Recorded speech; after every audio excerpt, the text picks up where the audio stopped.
بسم الله الرحمن الرحيم وأتموا الحج والعمرة لله فإن أحصرتم فما استيسر من الهدي ولا تحلقوا رؤوسكم حتى يبلغ الهدي محله فمن كان منكم مريضا أو به أذى من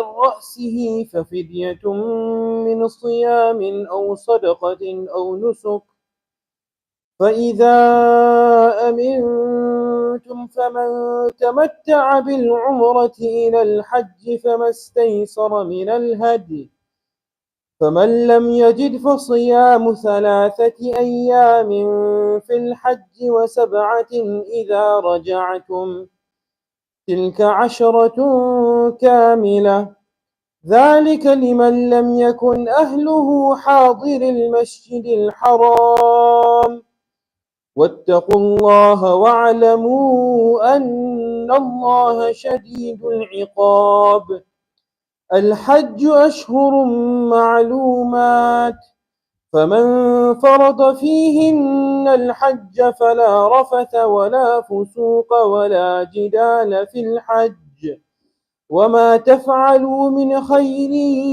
يعلمه الله وتزودوا فإن خير الزاد التقوى واتقون يا أولي الألباب صدق الله العظيم.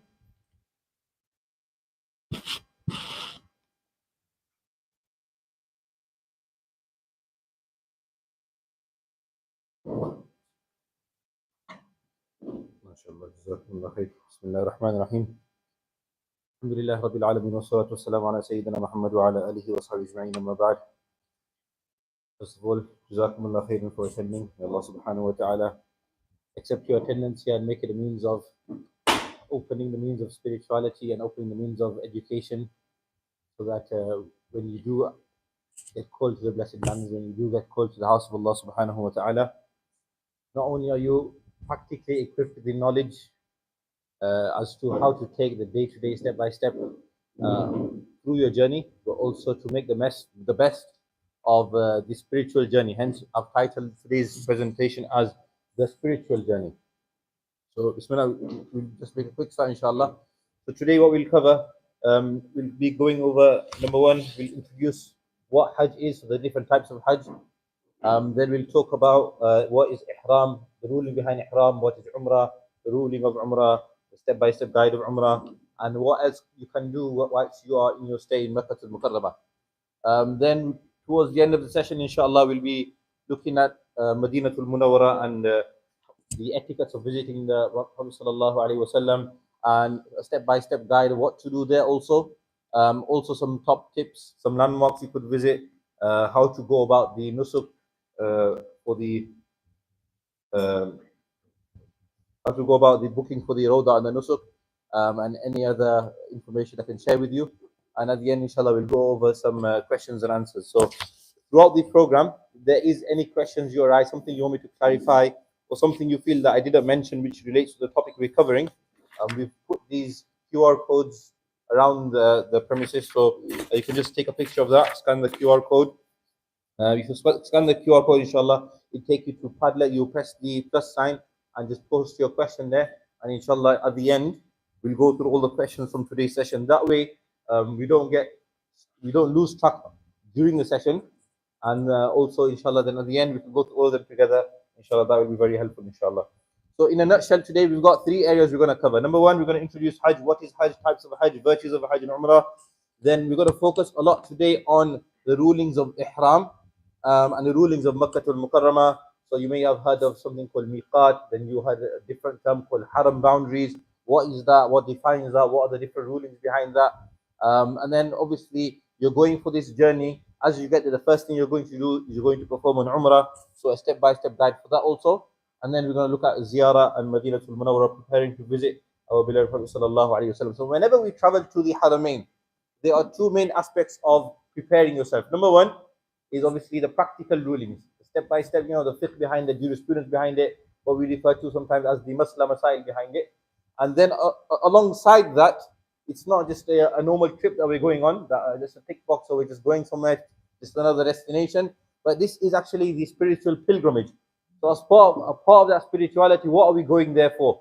So I think before we look at anything, there's four key intentions that maybe we could look at before we actually get there. Number one, we are going there to achieve and attain the forgiveness of Allah subhanahu wa ta'ala. The fact that Allah has already called us to go there, that in itself is a sign that inshallah Allah has already written for our forgiveness, and for that He has given us the ability to take this spiritual journey. Number two, it's a unique opportunity to reconnect with our Maker. We get instances in our life, we go through Ramadan, we go through different periods of our life, where we feel that we are enhancing or getting closer, or we're reconnecting with our Maker. And the optimum or the peak of that is when you actually go there and you visualize you're in front of the holy Kaaba, you're in the blessed sites of Makkah al-Mukarramah, and especially in Hajj, the different sites that you visit. This is a key spiritual moment in our lives that we can reconnect with our Maker. And number three, it's a spirituality boost. We go through ups and downs, we go through in our spirituality, in our ruhaniya, in our iman. And so this is an amazing opportunity for us to get that spirituality boost. And number four, this journey that we undertake, we're doing this journey in the footsteps of our beloved Prophet sallallahu alaihi wasallam. He not only undertook this journey, he also taught how to undertake this journey. So we're following in his footsteps. And when it comes to Hajj specifically, this starts off from the footsteps of our father of the religions, Ibrahim ala nabina alayhi salatu wasalam, in his footsteps, the journey that he specifically undertook, and then the people after him that followed in his footsteps also. We're going to cover two areas here, the practical rulings as well as the spirituality, inshallah. So before we go, I think before we look at anything, am I ready? What does it mean by ready? Not have I got my suitcase the right size and have I got the right weight and everything. Alongside all of that, have I made the right intention? Am I psychologically prepared for what I am going for? So, as I mentioned, it's not a holiday that we're going on. Right now, mashallah, we see a lot of people are getting the ability throughout the year to, subhanallah, to go for Umrah again and again. Throughout the year, mashallah. Now, we're not going there as a holiday. We're not going there just for a normal trip. We're going there for a spiritual pilgrimage. Now, when we go there, there's certain things that we need to really, really be careful and cautious of. And I've put over here specifically, will I be able to control my temper? Am I patient and have I humbled myself? I think these three areas are sometimes where we may lose ourselves, because we got to remember, when we get there, there's people from all corners of the globe, people from different nationalities, ethnicity, different backgrounds. If people live in different scenarios, they have different cultures. Their understanding of being with other people is different. For example, we may understand that we have to have a civilized queue, and there may be people who don't know what a queue is, and they're just going to come and they're going to brush in front of you. There's going to be multiple instances in this journey where your temper is going to be tested. Your patience is definitely going to be tested. Maybe, someone, you've come from a long journey, you've been traveling, you're tired from the flight, you get to the hotel and you arrive slightly earlier than check-in time, and the person on there says, sorry, your room's not available, you have to wait about 4 hours until the room's ready. Now what's going to happen? That's the moment where our patience is going to be tested. Because we're tired. We're feeling the heat also. It's a hot country we're going to. The climate is hot. So our temper, our patience, all of these things that we're going to have to bear. Because when we're in Ihram, when we're in these blessed lands, we have to be very, very cautious that we don't, Allah took us there, but we don't spoil our journey by maybe losing our temper or losing our patience. And number three, have I humbled myself? MashaAllah, we've come from a very comfortable background, but there's going to be people there from different instances, different scenarios in life where they may not have the luxuries that we enjoy. And so what is our perception on them going to be? How am I going to perceive myself? And this is the point of Ihram. Why do we wear the exact same as every single person? You can't tell who's the rich person, who's the poor person, unless they take the phone out of the phone case or maybe the bag. But apart from that, it's supposed to be everybody's going to be the same. Rich or poor, strong, weak, everybody completely the same. And that's how we have to humble ourselves. Even before we go, we need to start thinking of these things. The next point I've put over here is we don't want to lose out of the benefits of the spiritual journey. And a key element of whether it's Umrah you undertake or whether it's Hajj you undertake, this journey is a moment where du'as are most readily accepted. So before you go, maybe from now make a list. These are the du'as. These are the things that I want Allah to do with me in my life. These are the things that maybe lifetime goals I have, whether it's for yourself, for your family members, for people. Think specifically for yourself also. What goals do I have? What do I want Allah to do for me? Make a list. These are the du'as. When I go there, I'm going to make these set of du'as. And I'm going to tell you specifically why we need to do this in a few slides, inshallah. But what do I really want from Allah subhanahu wa ta'ala, both in this life as well as the next life? These are both areas we need to think about. Thereafter, how much Quran do I plan to read? So when you're there, a key thing that we could do is look at maybe our time in Makkah al-Mukarramah. I might want to complete the entire Quran. And then after that, maybe in Madinah al-Munawwarah, I might want to complete another Quran. So make a plan from now. How much Quran do I plan to read in my journey here? Have I begun? Before we go there, just like anything in life, before you start something, you have to make preparations. So let us increase in our dua, in our azkar, and we're traveling to Madinah al-Munawwarah. We're going to go in front of Rasulullah sallallahu alaihi wasallam. Let us increase also in our recitation of Salat and Salam on the Prophet sallallahu alaihi wasallam also. And the last point I've put over here, very important, pack light. If you overthink, you're going to overpack, and then you're going to realize when you get there that you're not going to use half the things that you've taken. So pack light, bare essentials only. If you pack with a lighter suitcase, maybe there'll be an opportunity for you to bring more stuff back because you've got room in your suitcase. If you've already if you've already packed if you've already packed your suitcase completely full, then there's going to be no room for you to bring anything back also. So don't overpack. So therefore, I've put over here a list of, I think, 21 essentials that I think you should need. Anything more than this, I think, is not necessary. Some of these also, I know some of these are also luxuries, so you could also do without them. But I think if you want to just make sure that for your safety and peace of mind, these are, I think, 21 things that you need to take with you. Number one, obviously, don't forget your passport, your cash cards. Recently in Ramadan, when we were in Umrah, one of my friends that was traveling with us, he got all the way to the airport and then he realized he forgot his passport. So make sure you don't do that. Otherwise, you're going to miss the flight like him, and then you're going to have to wait the next day to the next flight. Number one, obviously, passport, your cash and cards, whatever you need to take. When you do get your visa, it might be an option. You don't really need it, but just in case, technology, anything can happen. So in that scenario, your phone battery might die. They ask you for your visa. Generally, when you land in Jeddah, they have everything electronic. So when they scan your passport, your visa automatically comes up anyway. So they won't really ask for it. But just in case, you might need a paper copy of your visa. Then number three, for males, obviously, you need to take your ihram and your ihram belt. We're going to go through that in a little while. Females, if you want to take an ihram niqab, if you want to know what that is, we'll go through that in a little while. Also, make sure the packing that you do, they're loose clothing. It's a hot country, whether it's a jubba for males with the abaya, make sure it's loose, it's comfortable, something that you can walk in, something that you can tolerate the heat in. So for example, if you got some really like satin, like really shiny material, and it's gonna when you're in the heat, obviously our perspiration is gonna come out, we're going to sweat, and if that's gonna stick to you, that's not really gonna be comfortable. So think about the clothing I'm taking is soft, is comfortable, is loose. Number 9, there's a lot of walking. Both in Hajj and Umrah, there's a lot of walking. You need comfortable, breathable footwear. Specifically, when you're in Ihram, there's going to be specific footwear for males. We're going to look at that very shortly. Alongside that, then, whenever you go into the Masjid, whether it's in Makkah or Madinah, you might want a drawstring shoe bag so that your shoes don't get missing, especially in large crowds. You may forget which shelf, or sometimes even if it's just near you, sometimes someone might have similar shoes to you and he goes missing. It happened to me like that in Ramadan. I was very, very upset. It was a very comfortable pair of slippers that I bought from Madinah to Munawwarah, and I went to very sacred places with these slippers. And on my second to last day, someone had the very similar slippers to me. They were right behind me also. After Taraweeh, they were gone. So maybe it's a good idea to take that shoe bag with you so that you don't lose them. Number 11, comfortable sunnah clothing. I put sunnah specifically, make sure that we are going on this journey. We're not going there to wear t-shirts and shorts.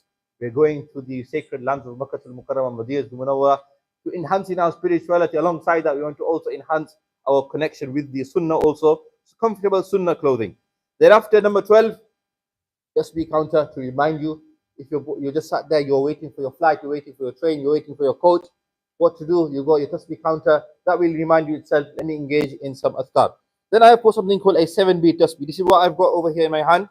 This is to remind you, whilst you're doing your tawaf, whilst you're doing your safa and marwa, how many rounds you've done. You do one round, you pull one beat, second round, third round, so that just in case, for example, the adhan happens or salah happens or something happens, and we can easily forget, lose count, sometimes you may have to ask each other. So this helps you remember what round of tawaf you are on.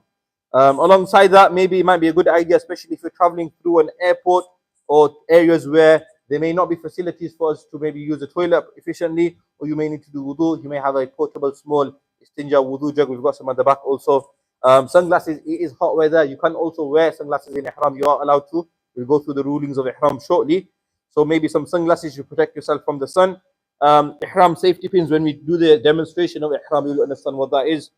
Maybe a pouch side bag to put your passports and your essentials in. Then you're going to be doing a lot of walking on the marble. So maybe even if it's just some cheap socks like £2 Primark socks or something, just to protect your feet from the marble.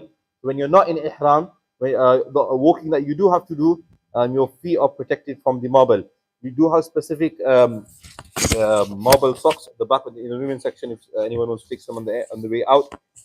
And lastly, we have unscented toiletries. So when you're in ihram, when you go through the rules of ihram, you'll understand specifically. But any toiletries that you use, any soaps, anything like that, has to be fragrance free. If you use, because obviously you can't use fragrance in ihram, so any toiletries that you take, make sure they're unscented for when you're in ihram. And number 21, any small booklet, guides, kitabs, we have those, how to perform Umrah, how to perform Hajj, and we have du'as for Hajj and Umrah, different booklets you may find.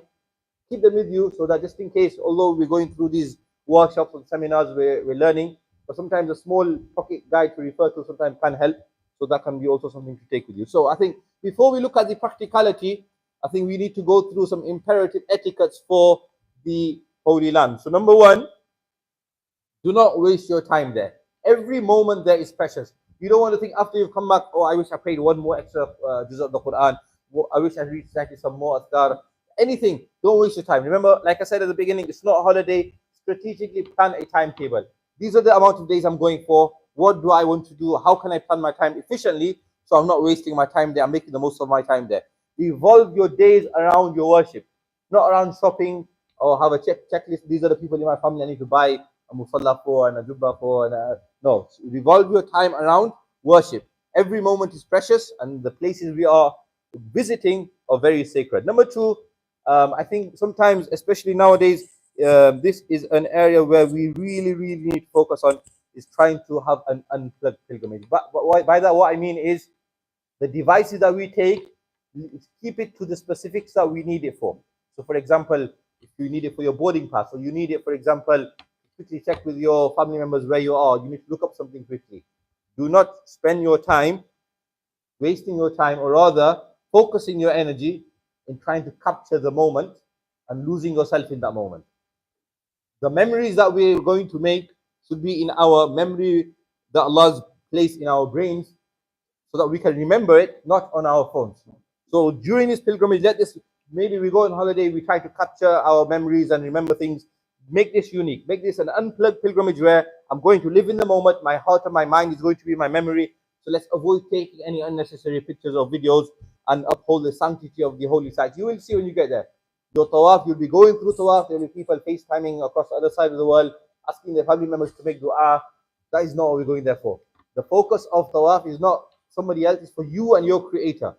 And also, if you're going to take a selfie of you doing a specific act of worship, then are you really doing it for Allah, or are you doing it to show whoever you're showing that selfie to? So let us think of these things. It's totally, people ask, are you allowed to take a photo of the Kaaba? Is it halal or is it haram? I think besides the halal and haram of taking a photo of the Kaaba, just think, is it really the sanctity of the Kaaba for me to stand there and pose and take a picture? Does that really, no, let us use our brains and think morally, ethically. Does that make sense? The sanctity of the Kaaba is not for us. It's not a place for us to pose and take pictures. But I think this is a key area we need to think about before we go, inshallah. Number three, like I mentioned in the beginning, we'll need a lot of self-control. We'll have to practice resilience, patience, and let us try to exercise something which the Prophet ﷺ taught the Sahaba, which is called ithar, where you prioritize the others around you over yourself. For example, you are hot. You see the gallon of Zamzam there. You want to get some Zamzam, and somebody just rushes and they come and they overtake you. Maybe you might think, well, I've been waiting and I'm hot, I'm thirsty. It's okay. Let this brother take his Zamzam. I'll wait. The exercise of ithar is what we need to instill in ourselves. That it's not all about me, myself, and I, but let us think about the people around, give them priority over ourselves also. Number three, let us try withhold our temper, our anger. And there's a very beautiful hadith of the Prophet sallallahu alaihi wasallam: "Man samata naja." Whoever remains silent, they've been saved. For example, if you just reply to that person or try to say something, that might cause an unnecessary escalation. That person will reply back, then you're going to reply back. It's going to then turn into an argument, it's going to turn into a fight, and before you know it, you've literally ruined the sanctity of where you're standing. So if you just bite your tongue, remain silent, you've been saved. You've not uttered anything, you've saved yourself, and you've got nothing to answer for after that also. Number four, lasting worship is the goal. So don't get overexcited. What happens? People get there, mashallah, and they get very overzealous. I'm going to do one tawaf after every single salah, and then they realize after 2 days, they're flat out, they're suffering with a fever, and they are very tired. What happens is they get overzealous the first 2 days, and then the rest of the entire journey, they're so tired they can't do anything. So that's not what Allah wants from us. Small steps, even if it's just something small we do, but the lasting worship. So for example, if I read one juz of the Quran, but I read it every day when I'm there. If I do one tawaf a day, but I do it every day I'm in Makkah, as opposed to doing 5 for the first 2 days and then none the remaining days. So lasting worship is the goal. Don't get overzealous, constant and continuous worship, inshallah, and take small, steady steps every day to increase. So maybe the next day, do a little bit more. The next day, do a little bit more. And inshallah, through this way, our journey to the Haramain, inshallah, will be a spiritually enhancing and a journey for us to, inshallah, make the most of our time there. Okay. Now, Rasulullah sallallahu alaihi wasallam said, perform Hajj and Umrah one after the other, for surely they remove poverty and sins, just like a furnace removes the dirt of an iron, gold, or silver, narrated by Imam Tirmidhi and Imam Nasai. This is a virtue of going for Hajj and Umrah. Just like I mentioned in the beginning, just us going there is going to be a means of our sins being removed. So, inshallah, whilst you're there, also make the most of your time. Some quick virtues of Umrah before we go over the virtues of Hajj. And Umrah is the expiation of the sins committed between it and the previous Umrah. So any sins committed between your previous Umrah and this Umrah, sins are forgiven in between. I know this is not specific to Ramadan, but it's a virtue of Ramadan and Umrah in Ramadan. Whoever performs Umrah in Ramadan is equivalent to performing Hajj with the Prophet sallallahu alaihi wasallam. Number three, the performers of Hajj and Umrah are deputations of Allah. So whatever you ask from Allah, Allah will answer, Allah will give you. If you seek Allah's forgiveness, Allah is there waiting, ready to forgive you. Okay, specifically for Hajj now, whoever performs Hajj and does not commit any obscenity or any wrongdoing shall return as the day his mother gave birth to him, i.e. pure and sinless.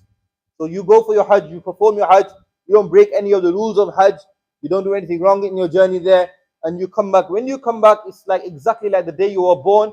There's absolutely no sins written. You're completely pure, you're completely sinless.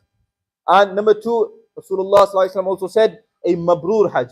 We hear a lot of people give the dua, may Allah grant you a mabrur Hajj. What that means is your Hajj is complete and it's also an accepted Hajj. So a mabrur Hajj, there is no reward for that except direct entry into Jannah. May Allah all grant us all direct entry into Jannah, inshallah. When you meet anyone who has performed Hajj, now this is for when those of us who have family members coming back, maybe we're not going, or maybe we are going and someone's going to meet us. When you meet anyone who has performed Hajj, what did Rasulullah say we should do? Number one, greet him, shake hands with them, request them to pray for the forgiveness of our sins, to ask them, make dua for me, make dua, Allah forgives me. Because when that person reaches back from Hajj, then that person is in a state where Allah has already decided that this person is a forgiven person. So any dua they make, there's no sin to tarnish the effect of that dua. That dua is a readily accepted dua. So we should ask those people going for Hajj and who are returning from Hajj also to make dua for us. So what's the difference between Umrah and Hajj? Umrah is also known as the minor Hajj or the lesser pilgrimage. It's a sunnah which Rasulullah performed 4 times in his life. And Umrah can be performed any time in the year apart from the 5 days of Hajj itself. That said, the people who have never done Hajj in their life, and if they are traveling to Makkah al-Mukarramah from the month of Shawwal until Dhul Hijjah, then if they go to Makkah al-Mukarramah or they perform Umrah, then it will become incumbent for them, as long as they're able to perform Hajj that year. The Hajj becomes farz on that year. That's why those people that do go for Umrah in Ramadan also, generally they will perform Eid in Madinah al-Munawwarah, so that if they've not done Hajj and they might not have the means to perform Hajj that year, that it does not become incumbent upon them. But apart from that, throughout the year, if you've already done Hajj before, then that's fine. You can go and perform Umrah in Shawwal, Dhul Qa'dah, Dhul Hijjah. There's nothing wrong with that. But any time in the year, apart from the 5 days of Hajj, anyone can perform Umrah. Now, what is Hajj? Hajj is a pilgrimage. You're going to visit specific sites in and around Makkah, and you're going to complete specific exclusive rites and routines that you don't normally do. For example, you're not going to randomly go one day and start chucking some pebbles at a wall, because there's no means to that. But when it comes to Hajj, that is something that is one of the rites, the specific rite of Hajj that we do on a specific days of Hajj. So specific sites, specific rites, and specific days. It's a fard on every male and female, at least once in a lifetime, that is both physically and financially able to. So that means, for example, in the books of fiqh, we are taught that if a person may have the money to perform Hajj that year, but if that's the only money they have, and when they return they have absolutely zero, then Hajj is not fard on them yet.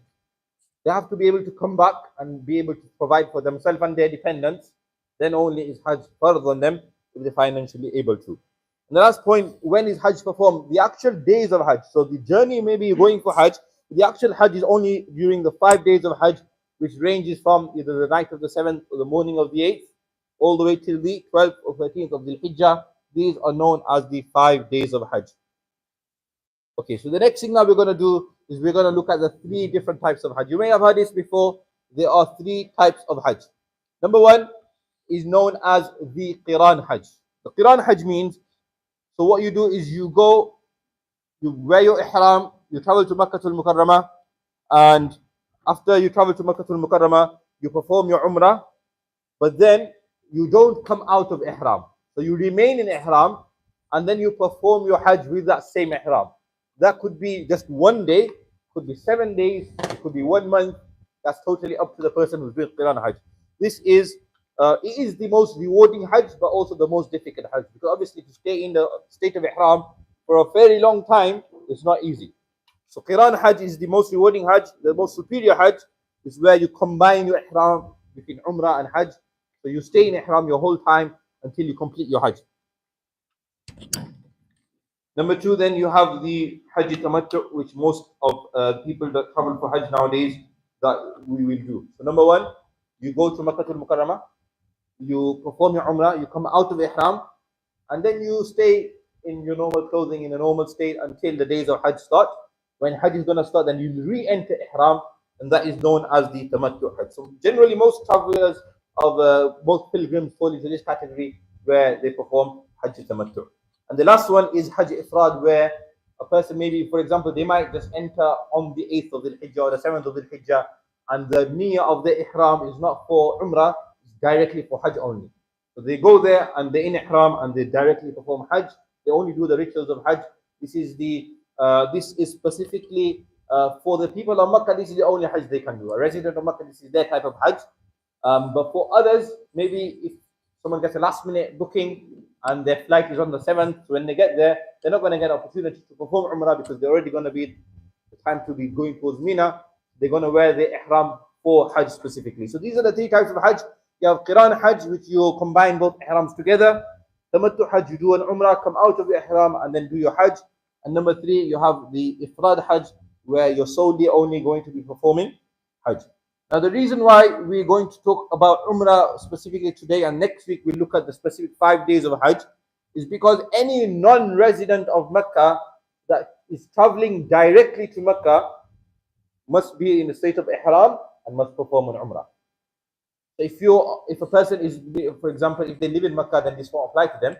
But any non-resident of Makkah, whether you're traveling for business, whether you're traveling for visiting, whether you're traveling to book some hotels for a group, you are a non-resident of Makkah, you are traveling directly. Makkah is your destination. You cannot pass the Miqat without being in the state of Ihram. And to get out of the Ihram, you have to perform your Umrah. So today, inshallah, we'll focus a lot on Ihram and Umrah. These are the 2 key areas we're going to focus on today. And in next week's session, then we'll look at what to do, or what are the step-by-step guide for the 5 days of Hajj specifically. So the first thing, number 1, Ihram and Umrah. Now let's look at the practical guided ruling. So the beginning of the session, we focused on spirituality, preparing ourselves psychologically, spiritually to go on this journey, what intentions I need to make, How do I get ready for this? Thereafter, let's look at what is Umrah all about. So there are 4 areas of Umrah. 2 are farad and the remaining 2 are wajib. So without the first 2, you can't. There's no point doing the second 2 because they won't apply. That's the difference between farad and wajib. So for example, if a person just does sa'i or just does just cuts the hair, that doesn't mean anything. They've done the Umrah. They have to, number 1, be in the state of Ihram and also do tawaf beforehand. So number 1, you have Ihram. Now Ihram is not only these 2 white cloths that we have. This is not only Ihram. This is the clothing of Ihram. Ihram is a state that you enter. For example, females don't wear this, but they are also in Ihram. So Ihram is a state where it has the same root letters as Haram. The word Haram, what does that mean? In the state of Ihram, there are certain things which are normally halal for us to do, that is now suddenly haram for us to do. A simple example, we can use perfume, we can use soap. The moment we're in the state of Ihram, these are normal halal things, but we can't use them anymore. So there are there is a list of prohibitions we'll go through today also, that it is haram for us to do, that will violate the rules of Ihram. So Ihram is a combination of the dress. You have to have a specific dress. Number 2, there are rules around that for both males and females.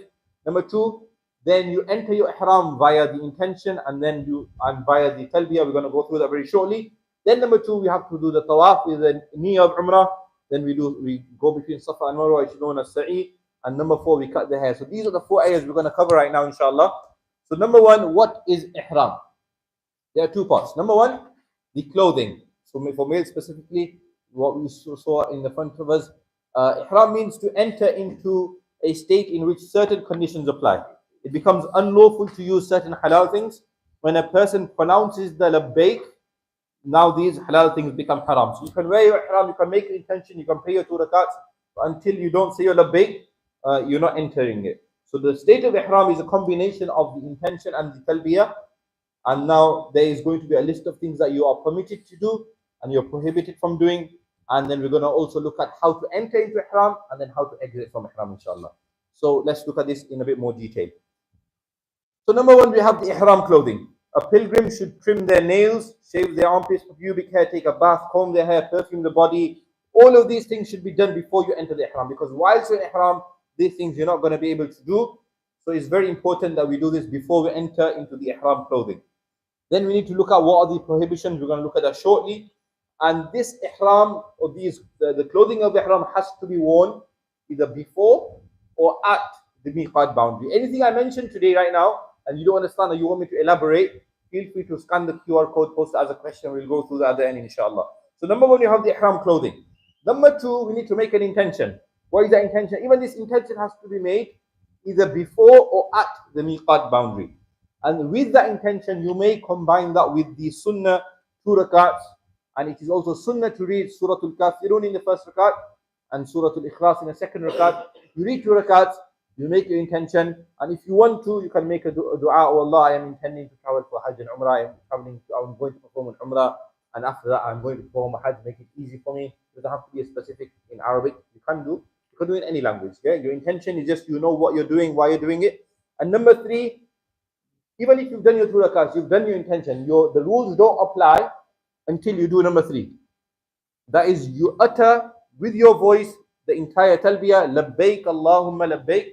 The moment you said labbaik Allahumma labbaik, labbaik la sharika lak labbaik, innal hamda wal ni'mata lak wal mulk la sharika lak, now you're in the state of Ihram.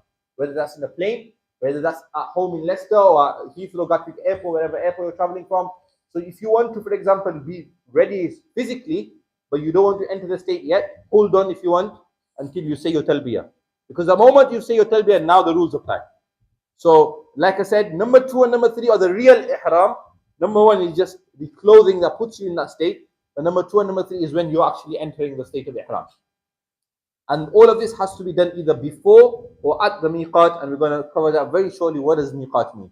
So now let's look at the clothing and the rulings in terms of clothing. So first of all, we look at the rules in terms of the females, because they have slightly less rules. And then we look at the ruling for males because they're slightly more detailed. So for females, a woman's ihram is simply just wearing a modest abaya, jilbab, khimar, burqa, from which nothing can be seen except her face, hands and feet, and that is devoid of any adornment. So that means that something simple, something loose, something modest, that we normally wear when we're going to a masjid or to an Islamic gathering anyway. It's the exact same thing. However, there are some rules. Now, for women specifically, they can wear any footwear they want. They can wear socks, they can wear no socks, they can wear slippers, they can wear shoes, trainers, anything. Any footwear is permitted for women. However, just like males, females also, you cannot have something specifically sitting on your face. So you cannot directly cover the face. That includes you can't wear the conventional niqab. So for a woman who practices niqab, or maybe for this journey, wants to enhance her spirituality and connection with Allah subhanahu wa ta'ala, and as such wants to wear a niqab, then there are specific niqabs called a Hajj niqab. You have some on the sisters' side for the sisters who want to see at the back.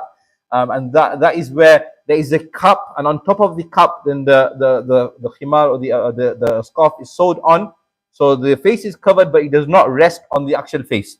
Because anything that rests on your actual face, that will violate the rules of Ihram. That also includes in the state of Ihram, wearing COVID masks, for example.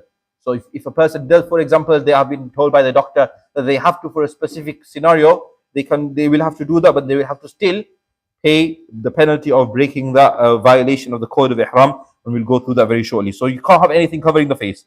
In the presence of non-mahram, the face can still be concealed in a manner that nothing touches the face. That's what we talked about just now, such as a Hajj niqab, or they can just have like a cap or a sun hat and just drape an extra hijab on top, or a khimar on top, that will just basically cover the face. That could be on top of a sun cap also.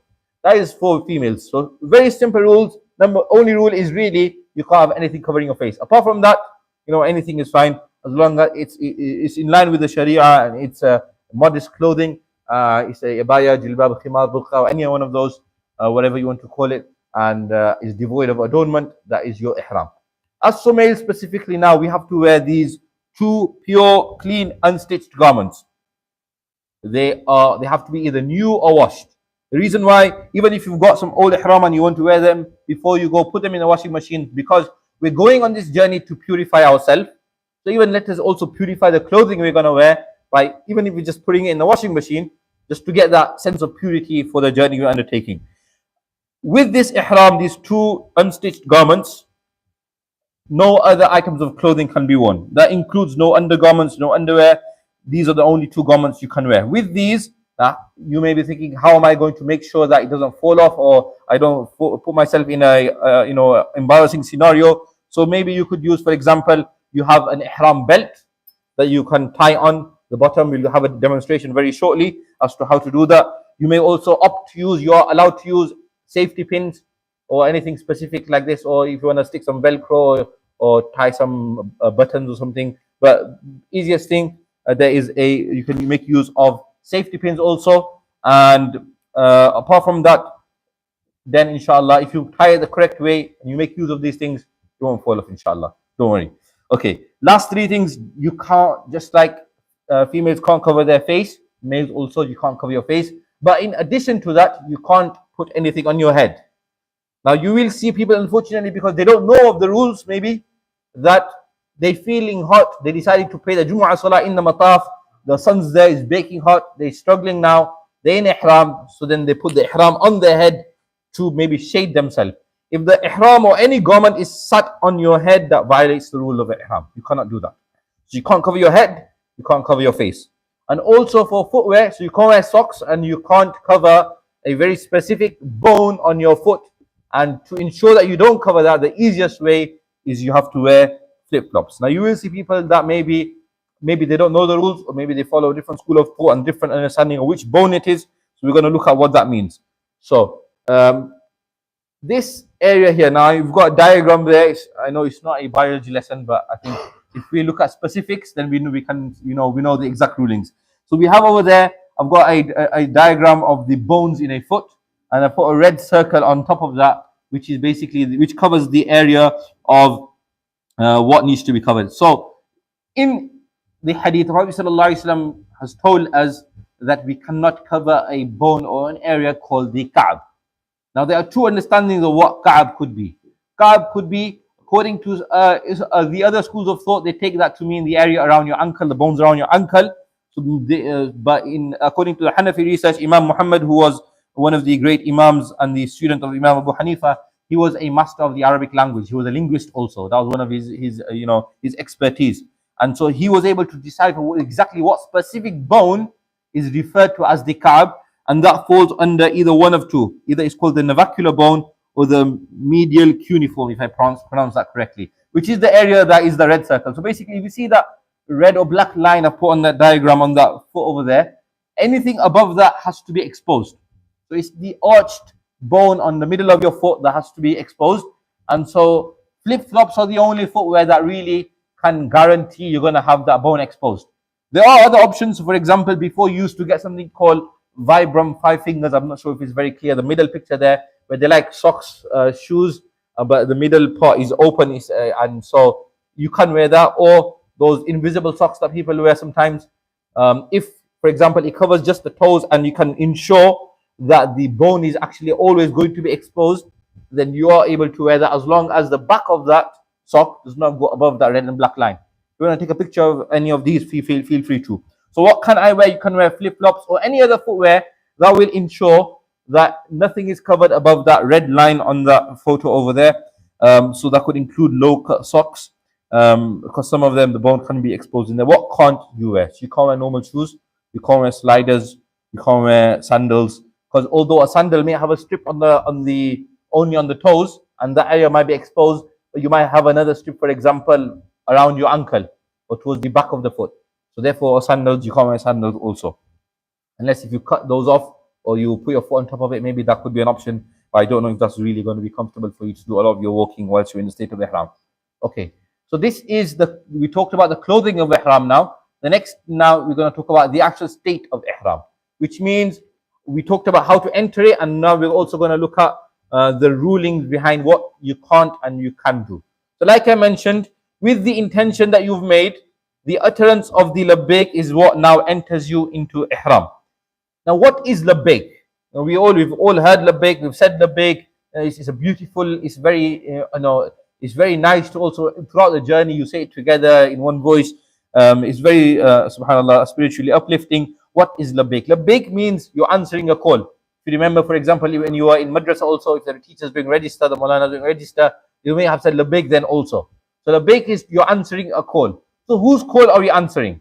So ulama have given three possible answers to that. Number one, it's the original call that Ibrahim alayhi salam made when he built the Kaaba, and Allah told him, "Mu'adhin fin nas bil Hajj." You now make an announcement, tell people to come for Hajj. And he said, who's going to come? I'm in the middle of a mountain, barren land, there's a desert, there's no one here. Allah said, it's your job to make the call, it's my job for them to hear the call. So centuries have gone by and we keep answering that call. When we say labbaik Allahumma labbaik, we're answering that call of Ibrahim alayhi salam. Number two, we're answering the call of Allah Himself. Allah has Himself invited us to His home. That's why we're saying labbaik Allahumma labbaik. And the word Allahumma, oh Allah, is in there. So also maybe that's also what we're answering, the call of Allah subhanahu wa ta'ala. Number three, the call of our Prophet sallallahu alayhi wa sallam. There is a hadith in which Prophet sallallahu alayhi wa sallam gives an example of a caller who calls towards Allah subhanahu wa ta'ala and is also calling towards the house of Allah subhanahu wa ta'ala. In the hadith, he's referring to himself.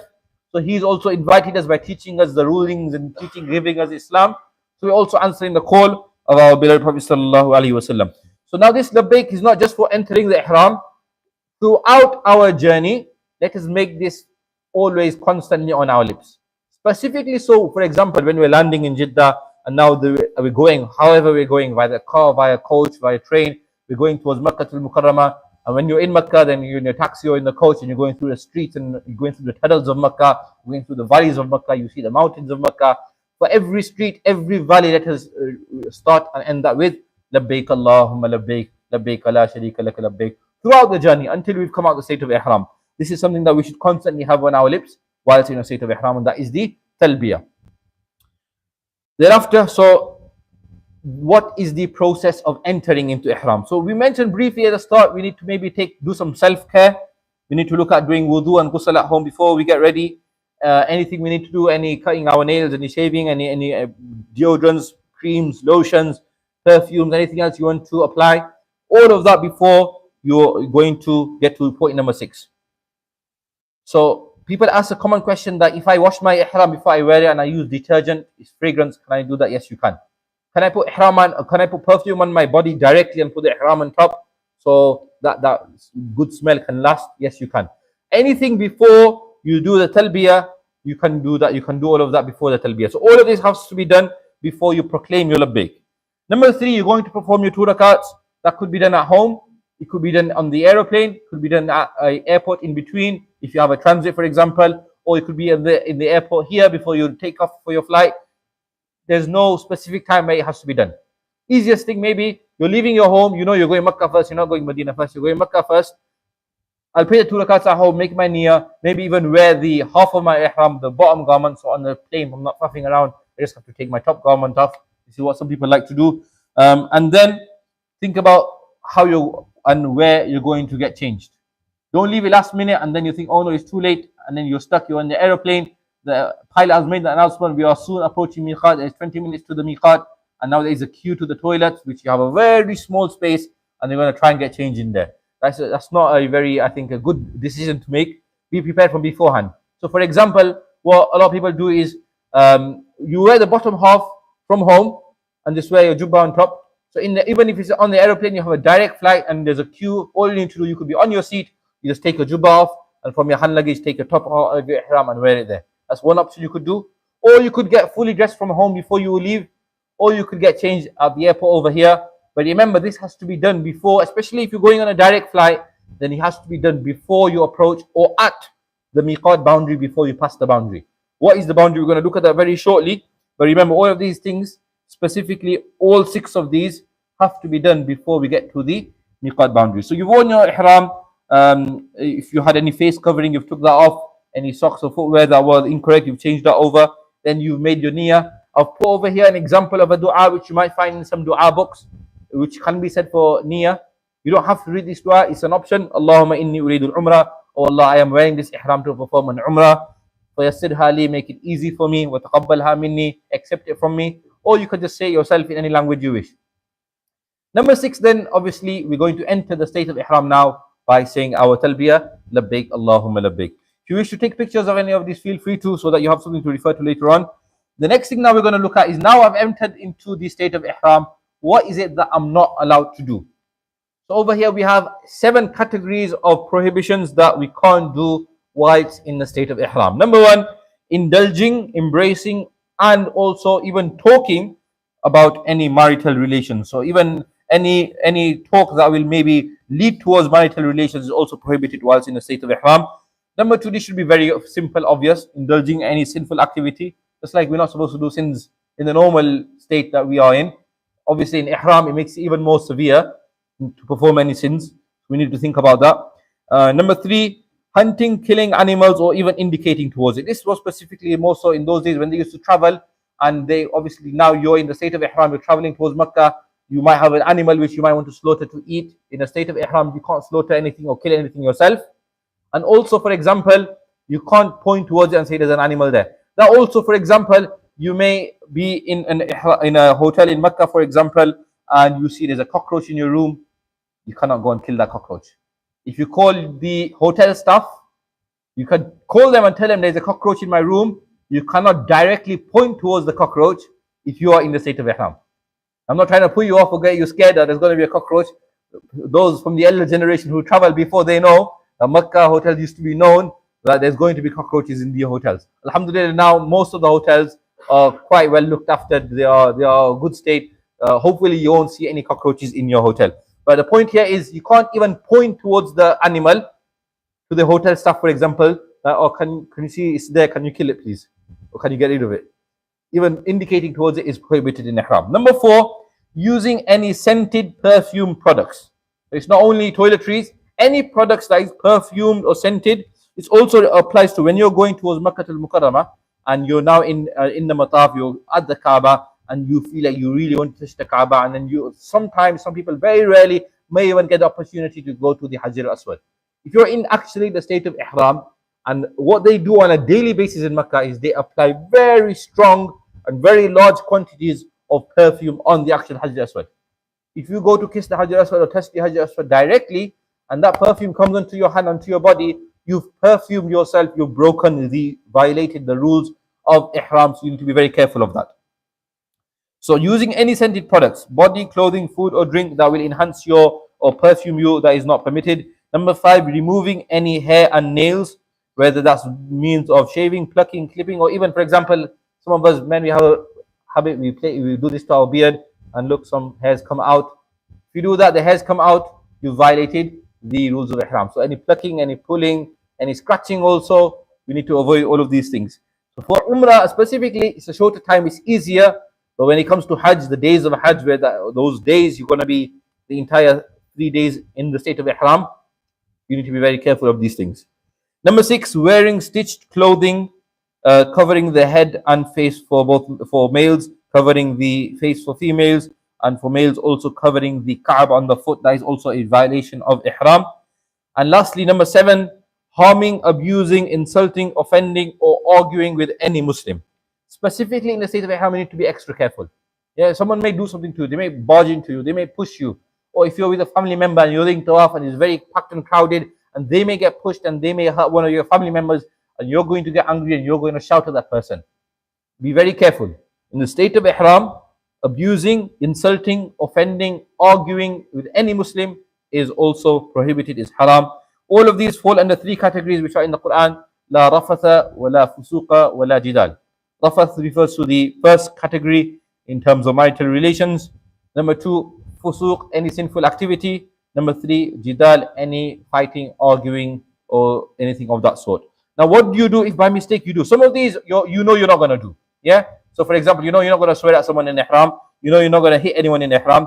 You've learned the rules of Ihram where you can't cover your head and face, maybe even your footwear. But, for example, you ate in the airport, for example, and you went to the toilets, for example, you wash your hands and you use soap by mistake. What do you do? So, what I've done is I've put a QR code there. If you already take a picture of that, or even if you go to my website, hajjumrahessentials.co.uk, there's a page there called violations. On there, I have a list of all the possible violations a person may do. And there's 2 categories, because there's 2 types of penalties. For smaller violations, you have to pay a fine in charity. The amount is equivalent to the amount we paid at the end of Ramadan for Sadaqatul Fitr. For example, around 4 or 5 pounds. For every violation that is on the smaller category, you will have to pay 4 or 5 pounds in charity. The charity can be given anywhere. You could give it directly in cash to a poor person in Makkah, or you could just pay to any local charity wherever that's possible. However, any major violations, there's a whole list of what they are. That will mean for each of those violations, you have to slaughter 1 sheep or 1 animal, and that slaughter has to take place within the boundary of Haram, and that meat also has to be distributed to the poor within the boundary of Haram. So we can't do it anywhere else in the world. We might, for example, at Hajj time, we look for the cheapest qurbani, maybe in India or Malawi or anywhere the charities advertise. We give them the money, they sort it out. We just give them the money, we don't need to worry about it. Over here, for violating those major categories of Ihram, then you need to, the penalty is slaughtering an animal within the Haram boundary, and also it has to be done, distributed within the Haram boundary also. Now, how do you go about that? There's, for example, on my website, I've put a link. There's a charity called Adahi. They do that. It's a local Saudi-based charity. They specifically focus on that. Also, there are people, for example, one of my friends who he travels there a lot. He has this year specifically started this with a couple of other UK-based ulama, where they're offering a service of doing this, facilitating the slaughtering of these animals and distributing the meat in Makkah. If you want details of that, I'll share that with you later on, inshallah. So if you want to take a picture of that also, so you have the QR code, just in case whilst you're there, you have the list at hand. If by mistake I did this, now you're going to be running looking for a Maulana or a Mufti. What do I do? It's easy for you. You have a list there, and you have which violation falls into which category, and you can do that also, inshallah. Now, I've referred to a lot today about something called Miqat. Miqat boundary, Haram boundary. What does that mean? So, Miqat, they are designated places where a pilgrim can only cross in the state of Ihram. Where did these places come from? These places were exactly specifically prescribed by the Prophet ﷺ. And a person must enter into Ihram, that's both the clothing and the state, including the labbaik, the talbiyah, either before or at the boundary. So if you're landing at Jeddah airport, for example, and you're not going to Madinah first, you're going to Makkah first. Obviously, if you're traveling to Madinah, it's fine. Because although you're in the boundary, your destination is not Makkah, it's Madinah, so this doesn't apply. If your destination is Makkah, you're traveling to Makkah, you're landing at Jeddah airport, you will need to ensure that you are both in the state and clothing of Ihram, So in the flight from Jeddah airport, about 15 to 20 minutes before the landing time, normally the airlines do announce, all the Arab airlines announce that we are now approaching Miqat boundary, and then they will say we are now passing Miqat boundary. So they give you, normally they give you a heads up beforehand, so you have time to get ready. But generally, if you know the landing time, then 20 minutes before that, you know you need to be ready in the state of Ihram. For example, when I went in Ramadan right now, once the pilot made the first announcement and everybody was ready, then we also, as the entire flight, we were together saying the talbiyah. It was absolutely amazing. So when the second announcement came that we've now passed the Miqat boundary, we didn't hear it because the talbiyah was too loud until we landed. And when the plane landed also, the talbiyah was constant. It's amazing. So maybe one person starts it off, 2-3 people join along, and before you know it, the whole flight will be joining in. If you started that off, inshallah, you will get all of that reward also. So it has to be done before you get to the Miqat. Now, what is Miqat? Over here I've got a map or a diagram of the points of Miqat. So generally, us traveling from the west, our Miqat point is known as Al-Juhfa, which is up there, which is 183 kilometers from Makkah. Then from Medina, directly next to Medina, or as you're leaving Medina, there's a place called Dhul Hulayfa. Nowadays they refer to as Abar Ali. That's the Miqat for them. Anyone coming from the eastern world is Dhatu Irq. Anyone coming from, for example, Dubai or UAE, if your transit is Etihad or Emirates, your Miqat will be via Qarn al-Manazil. Anyone coming from the south, South Africa, or even from Yemen, the Miqat point is a place called Yalamlam. And Jeddah falls within that area, that region. So Jeddah is not a Miqat point. It's actually before Jeddah. It falls into that category. So that's why Jeddah airport specifically, we need to make sure we're in the Ihram, because we're going to pass over from Juhfa over there, which is about 20 minutes in the airplane from Jeddah. So make sure before we enter this area. Now don't get confused between the Miqat boundary, and in a few slides we're going to have the Haram boundary. The Miqat boundary is specifically for entering in the state of Ihram. If you're doing an Umrah from Medina, then you're going to be doing it from Dhul al-Hulayfa, which is also known as Abar Ali. You don't have to specifically go there, but it's sunnah to go there. Try and go there. For example, if people are going in advance and you've got a train journey, for example, from Medina to Makkah, the train is not going to stop for you at Dhul Hulayfa. So from the area where all the hotels and Masjid Nabawi is, in a taxi it's about 15 minutes. Maybe a good idea before you check out from your hotel, take a taxi, go to Dhul Hulayfa, pray your 2 rakats there, make your intention there, and then come back and then go to the train station. If you're traveling by train. Also, if you're traveling by coach, some groups may have an arrangement. They do stop for you. Some will say we need to get to Makkah as soon as possible. We're not going to stop for you. So if you want to fulfill the sunnah of going in a footstep of the Prophet sallallahu alaihi wasallam, it's a good thing to do. Go visit Dhul Hulayfa and do your ihram from there. If you go very early to Makkah, go a long time till Hajj. For example, you go next week and you still go nearly a full month till Hajj, and you want to maybe do some more Umrahs while you're in Makkah. So then you need to go to a place called Tan'im, where there is Masjid Aisha, and this is where during Hajj the Prophet ﷺ, once Aisha radiallahu ta'ala anha came off her menses, he sent her to Tan'im and told her to enter into Ihram from Tan'im with her brother Abdul Rahman. So that's why it's called Masjid Aisha. You can go there, pray your 2 rakats, pray your niyyah, say your niyyah, and then thereafter do your talbiyah from there, inshallah. Okay, so now this is the Haram boundary. First we had the Miqat boundary, now we have the Haram boundary. So that's Haram is not only, so if you see that very small white circle in the middle, that small circle is Masjid al-Haram. On the right, the white areas we have, those are the tents of Mina. So your entire Hajj time, you're going to be in Haram boundary. What that means, in Haram boundary, you cannot take off any plants. You can't pull a leaf of a tree or uproot a tree. You can't kill any insects, any animals, anything. So there are specific rules for Haram boundary. Also, in the Haram boundary, any worship you do is multiplied and increased, and any sins you do also is more severe. So we need to be careful of that also. So your entire time for Hajj also, all of your rights of Hajj will be within the Haram boundary. When you get to Arafat or Muzdalifah, you'll be able to see, for example, they have these arches where it says Haram boundary. So they have the boundary point there, which is generally this part over here.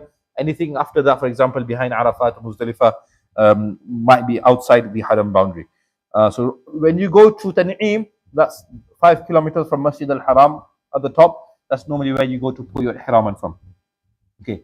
Now we'll take a small break from me talking. I'm going to call Hafiz Hussein to be our model, and we're going to look at how to wear, have a quick demo of tying the ihram. In the meantime, there are refreshments also on both sides. If any brothers or sisters do want to get some tea or anything, you can also do that in the meantime. Hafiz Hussein, if you could come here, we can show everybody, give them a demonstration of how we wear our ihram.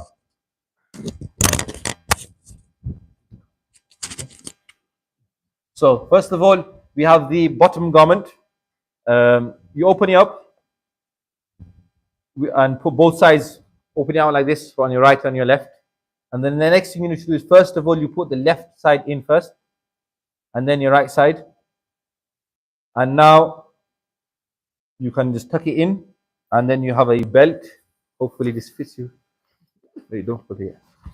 So you wear the belt, and then you can fold this over and cover the belt on top of it. Now when Hafiz Hussein did this over here, those of you may have noticed he took a stance where his feet were slightly a bit wide apart. Because if I stand as a normal posture and I wear it this way, then afterwards I'm going to have limited room walking. If you want to say, for example, cross-legged, you're going to be stuck. So maybe if you want to wear it this way, put your legs wider apart so you have more room when you're tying it. That's number one. Another way you can do it, take off first.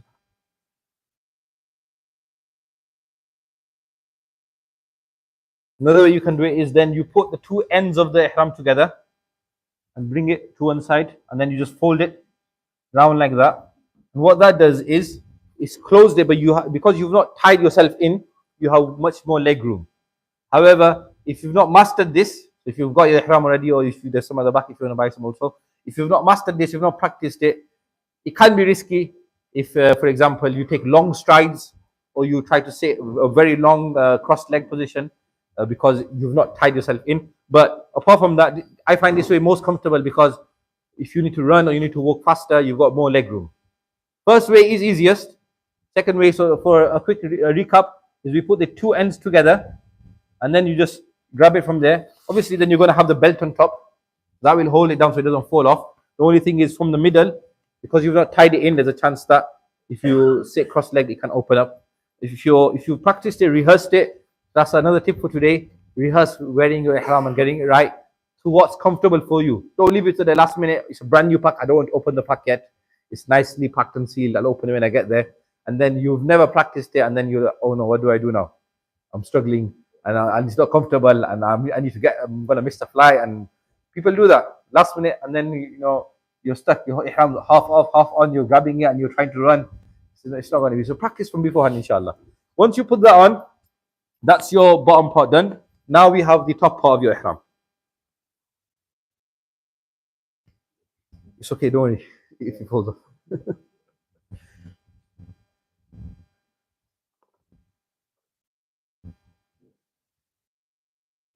Okay.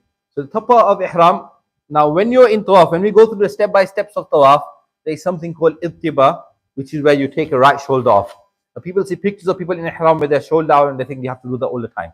This taking the right shoulder off is only done in tawaf only.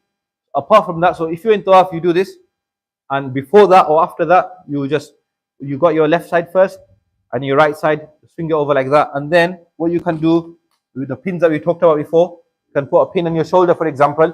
So if you're picking your bags up or anything, it doesn't keep falling off, or you're in salah. There's no limit to how many pins you're allowed to use. It's up to you. Don't start pinning everything and then you're trapped in. Think about where for yourself, for your body shape, for the size of the ihram in comparison to how wide or thin you want your ihram the space to be. You can tie your ihrams in with these pins, inshallah. And like I said, obviously, when he's in ihram, the topi will have to come off, the shoes will have to come off, and obviously the jubba won't be there. But that is the rules of ihram, basically. A quick demo of how to tie the ihram. So do practice at home before you go, so you're comfortable. There are loads of videos on YouTube also giving you tips and demos on how to do that. If you feel that Hafiz Hussein demo was not good enough and you still have some questions, then you can also do that also. Jazakallah. And keep down if you want, or you can take it off. It's up to you. Okay. Now, before we move on, people have a question that you get something called a tube ihram. What is that, and are you allowed to wear that? A tube ihram is basically the bottom part of the ihram is like a tube. There's no opening. So you just pull it up and then you just tie it the way we tie it right now with a belt and then roll it up. That is an option that people opt for However, the downside of that is you're restricted to how much leg room you have. So if you're someone who takes long strides, or you like to walk fast, or you like to maybe extend your legs when you sit down, you may be restricted to how much space you have. That's the only downside of wearing a tube ihram. There is this also on my website. If you want to look at it on my website later, or if you want to take a picture here, a quick step-by-step of how to wear the ihram. So number one, the bottom half is known as izar. In the Shama'il, the characteristics of Prophet Sallallahu Alaihi Wasallam, we cover, he used to wear an izar, which actually in the Asian languages we translate as a lungi. Those people that are familiar with wearing a lungi or have worn it before, you can tie it the same way. That's exactly what the izar was. And the top half is called a rida. So izar and rida. Now these two garments are actually what was the general day-to-day wear of the Prophet Sallallahu Alaihi Wasallam and the Sahaba. Those of them that could not afford sewn garments, a jubba, this is what they would wear. An izar and a rida. And that's their general clothing. So for example, you may want to just wear the clothing of the ihram because you want to, for example, enter into the mataf. You're wearing it with the intention of wearing sunnah clothing. Then you can also do that. Because if you're not in ihram, you're not going to be able to go to the Kaaba. You're not going to be able to enter the mataf. So they're very strict with that nowadays. So you can wear that with the intention, I'm wearing sunnah clothing and I'm going towards the Kaaba. You can also do that. And that's a step-by-step guide of how to wear that. Okay. Moving forward now, inshallah, we're now going to look at, now we've worn the ihram, we're in the state of the ihram, what do I do next? How do I perform Umrah? And what should I do when I get to Makkah al-Mukarramah? That's what we're going to focus on now. So before we did have this, we had the steps of Umrah beforehand, if you remember. So we're going to look at the other three now. We've looked at number one, we've looked at Ihram. So now we need to look at Tawaf, Sa'i, and cutting the hair.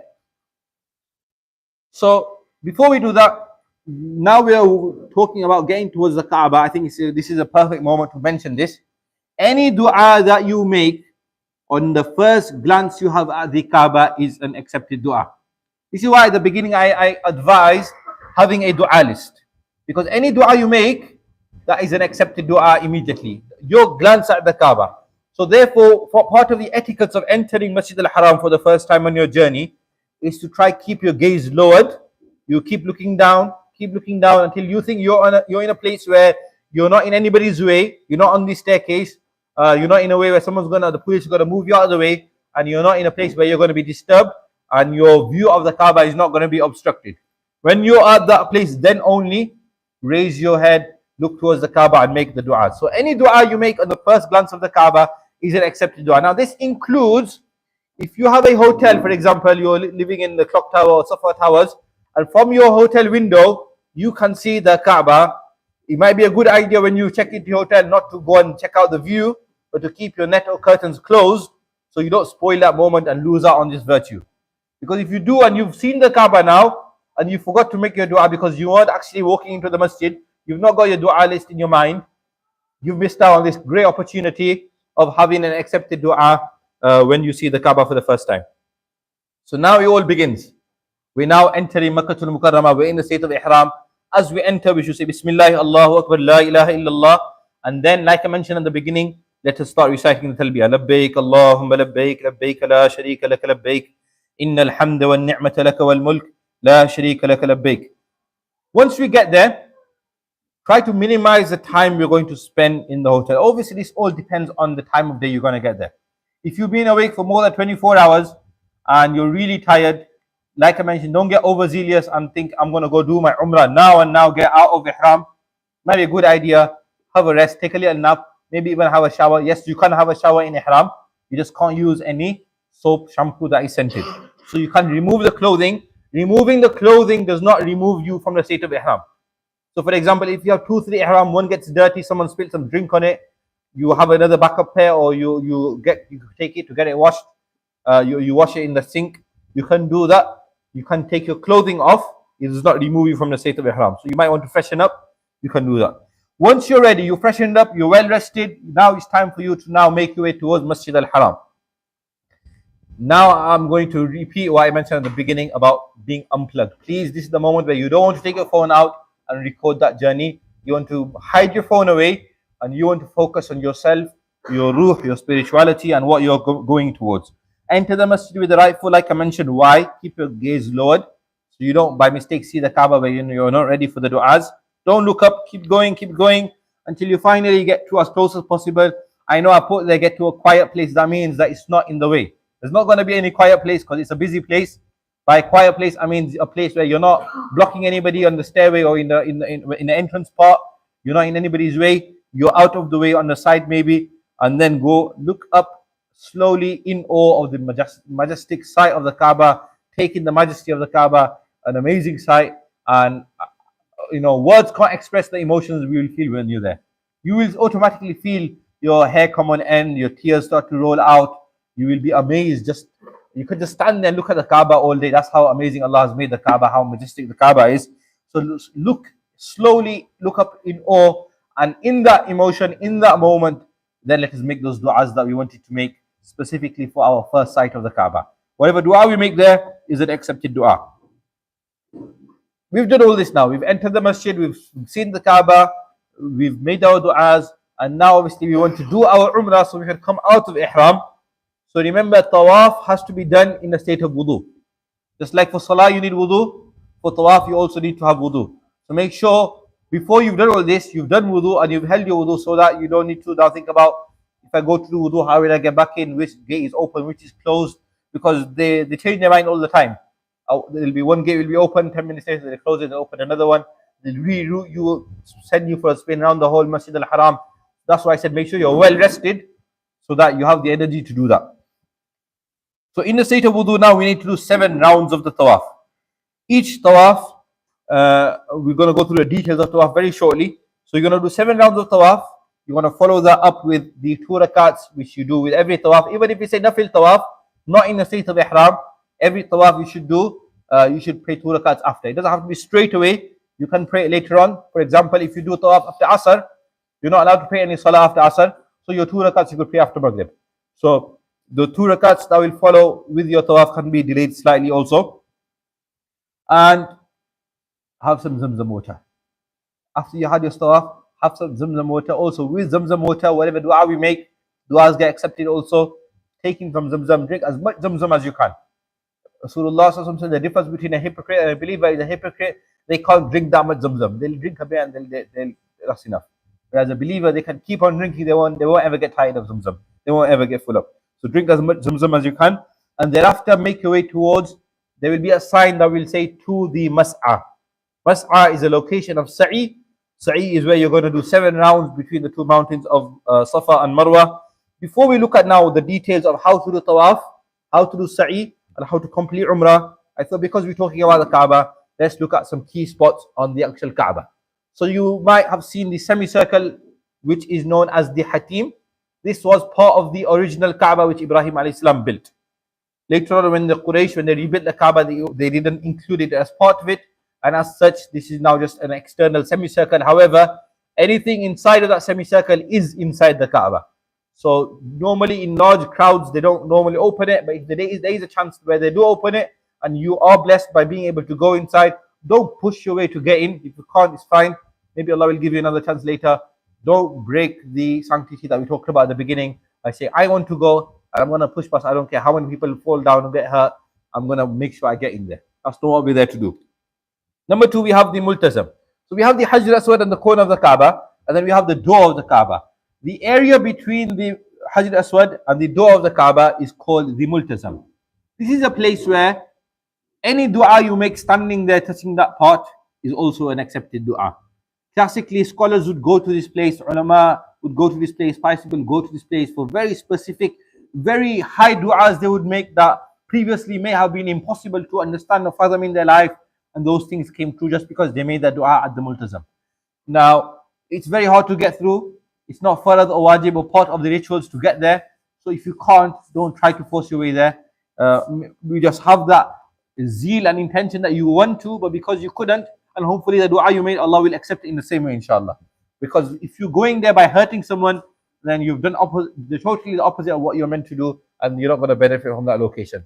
Number 3, we have the Maqam Ibrahim. Now you'll see people doing also. So they'll start kissing it, hugging it, looking inside, touching it. It's just a piece of metal and marble and glass.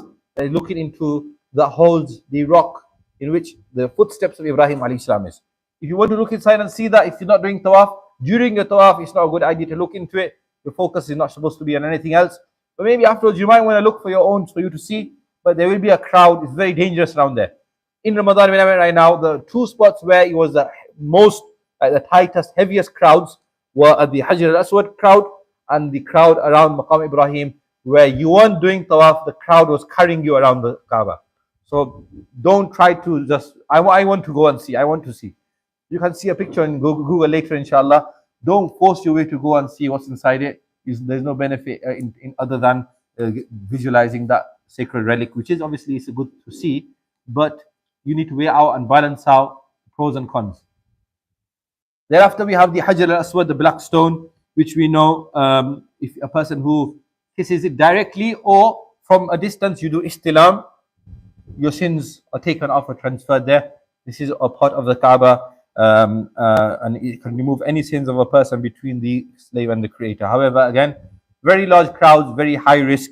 You need to balance that out. Then we have something called Rukn al-Yamani, which is one of the corners of the Kaaba, which is, we're going to look at the Kaaba very shortly to see exactly where it is. Now, between the Rukn al-Yamani and the Hajar al-Aswad, during Tawaf, Rasulullah would read, رَبَّنَا آتِنَا فِي الدُّنْيَا حَسَنَةً وَفِي الْآخِرَةِ حَسَنَةً وَقِنَا عَذَابَ النَّارِ. So people ask, is there any sunnah du'as that we need to read during Umrah or during Tawaf? There's no specific sunnah du'as. This is the only dua which is a sunnah to read between the Rukn al-Yamani and the Hajar al-Aswad. Now you will see people during Tawaf, automatically you will hear them saying this dua, so that will remind you as well, maybe I should also read this dua over here. You can't touch it if you're close to it during Tawaf. However, it's not sunnah to do so, or to kiss it rather. It's not sunnah to kiss it during Tawaf, so don't do that. Rasulullah did once pass his hand on it while he was doing Tawaf, just like passing by. So if you're very close by, then maybe you can, but you don't really need to do that. Then we have the Mizab al-Rahma, which also is above the Hatim area. The reason I put it there is people ask, what is this? So there's no specifics to that. It's just a gutter pipe of the Kaaba. And obviously the rain is a sign of the mercy of Allah. When the raindrops fall from there, people used to look at that and make dua, because they could see the water pouring down from the Kaaba. There's no special water coming down. It's just a gutter pipe of the Kaaba, which holds the rainwater. Okay. Now, another hadith to sort of motivate us, Rasulullah said that touching the Hajar al-Aswad removes sins. Whoever performs tawaf properly, the reward is like that of freeing a slave. If every time you put your foot on the ground and raise it off the ground, Allah removes a sin with that. So every footstep of tawaf you're doing, a sin is getting forgiven. SubhanAllah, how amazing is that? So how many steps you're going to take in each round? If your tawaf is a bit bigger because you're on the outer circle, or the mataf is too busy, you've been sent upstairs, you're going to take much more steps. You will feel sad that I couldn't be as close to the Kaaba. Let this hadith motivate you. Allah's given me more steps because maybe I have more sins Allah wants to forgive. If you think of, change your perception that way, you won't feel sad or feel angry throughout your tawaf and feel frustrated. Rather, you'll feel glad that Allah's made you a bit more distance so that you get more steps in, so you get more sins forgiven, inshallah. Not only that, with every step is a sin forgiven, but also a good deed is written down for every step during the tawaf also. So another bit of motivation there from Rasulullah sallallahu alaihi wasallam. So let's look at the Kaaba now. Before, there used to be this green line in line with the Hajar al-Aswad on the ground. So you know this is where you start your tawaf from. However, it's not there anymore. There is a green light behind you. However, from the angle that you stand, sometimes the perspective or the angle is a bit deceptive. Keep going a bit forward until you know you are in line with the Hajar al-Aswad before we start each round of tawaf. Because there is something called istilam. We're going to do that. We're going to look at that shortly. We talked about the Rukn al-Yamani, which is the Yamani corner, the corner just before the Hajar al-Aswad. We've got the door of the Kaaba there. Between that, we've got the Multazam. We've got the Hatim, the semicircle. We've got Maqam Ibrahim and the rainwater sprout up there. Then we have the other two corners. They are known as Rukn al-Iraqi and Rukn al-Suri, the Shami corner and the Iraqi corner. There's nothing specific. It's just directions as to where those corners point to. Okay, so now let's look at the actual step-by-step guide of how to perform Umrah, Tawaf. So, Tawaf. Number one, your niyyah, your intention. And you are in the state of wudu. So we're not just going round and round. We know what we're doing. We're doing Tawaf. That's your intention. You don't need to stand there and say, now I am going to do my Tawaf and I'm making my intention. That's not intention. The intention is you just know what you're doing and why you're doing it. No, put in bold there, you have to be in the state of wudu. Now, tawaf starts from the Hajar al-Aswad. So what that means is where the Hajar al-Aswad is, the black stone, and the green light, you will face the Hajar al-Aswad. You'll put both your hands up, and then you'll kiss your hands, pray Bismillah, Allahu Akbar, kiss your hand, and then you will start your first round of tawaf. Each round of tawaf will start and end with this istilam.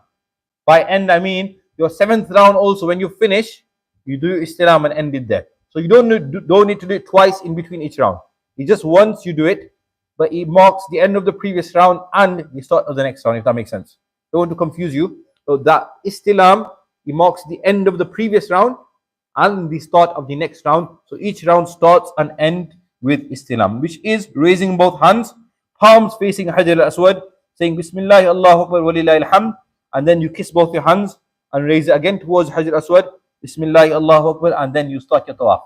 I remind you here when we had the demo with Hafiz Hussein over here, I showed you something called ibtiba, where you take your right shoulder out. So for the purpose of tawaf, you need to make sure you take your right shoulder out of ihram. Sometimes you're in a rush, the crowds are there, you completely forget. So just remember that you need to take your right shoulder out. Now, during tawaf, this is very important. During tawaf, your left shoulder has to always be facing, or your left arm rather, has to be facing the Kaaba. So if in heavy crowds, you should make sure your front or your back does not face towards the Kaaba. Your left side has to be always facing the Kaaba. And it's not a moment where you need to. That's why. So you're not really supposed to look at the Kaaba during tawaf.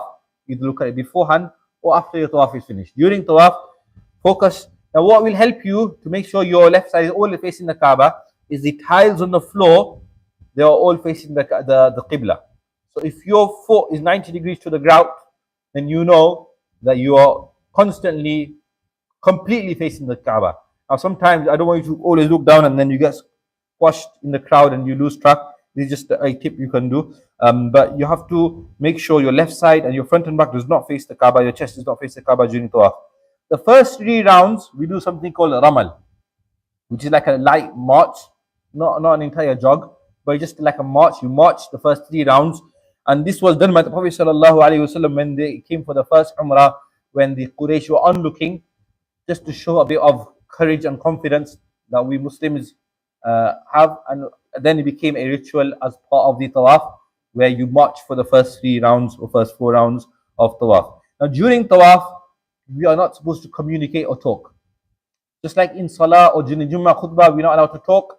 During tawaf also, it's not a time you see someone from Leicester, and oh, assalamu alaikum, how are you? I haven't seen you for a long time. Where have you come from? Where are you staying?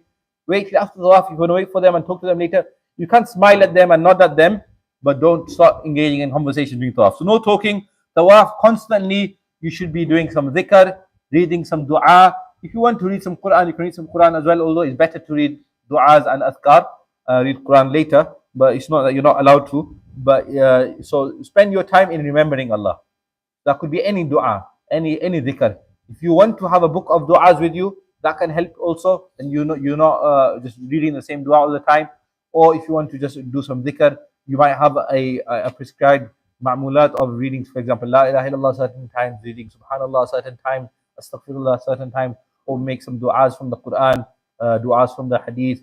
So this is a good opportunity to read those du'as. Once you finish your 7 rounds of tawaf, you've done your istilam to end that 7th round. The next thing we need to do now is read our 2 rakats anywhere behind the Maqam Ibrahim. That doesn't mean you have to stand directly. It means in the masjid, anywhere behind. So by behind, it means that you can't be in a time when it was quiet. There might have been space to read, for example, very close to the Kaaba. However, these 2 rakats, you can't read close to the Kaaba. It has to be anywhere behind the Maqam Ibrahim. Nobody towards the edge of the mataf. They do have few people that pray those 2 rakats. You can go there and read that. Or you can also make your way towards Safa Marwa. And on the way there may be some area there where there's carpets, rugs put out. You can pray your 2 rakats there and then go for Safa Marwa. Drink some Zamzam facing the Kaaba standing up, which is the sunnah to do in that location specifically. Drink some Zamzam standing up, inshallah. Make dua also with that. And then number 2, now we are going to go towards Sa'i to do Safa Marwa. So you start off from Mount Safa. You go from Mount Safa and you go towards Mount Marwa, and that is 1 round. Some people might get confused and they think they have to go there and back for a round? No. There is 1, on the way back is 2, then back there 3, on the way back is 4. So don't do 14 rounds, you only need to do 7.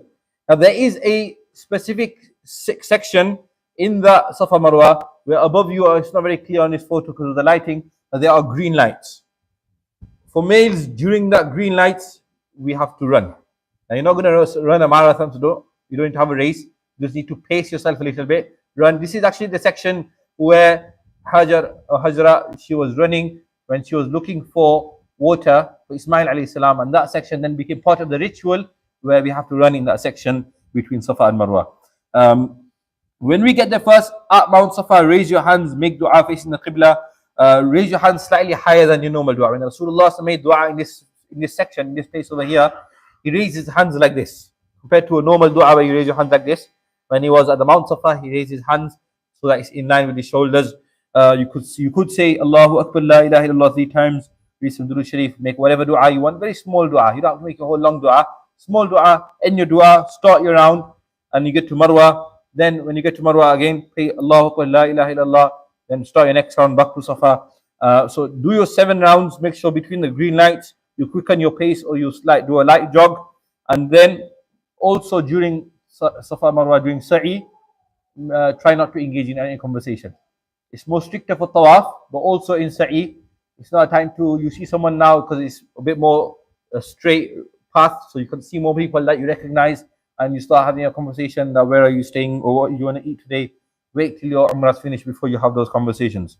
So engage in dhikr and dua for Sa'i also. Now you may be thinking, how do I get there? I've never been before. First time I'm going, I don't know where I'm going. So we have a little map here of the Masjid.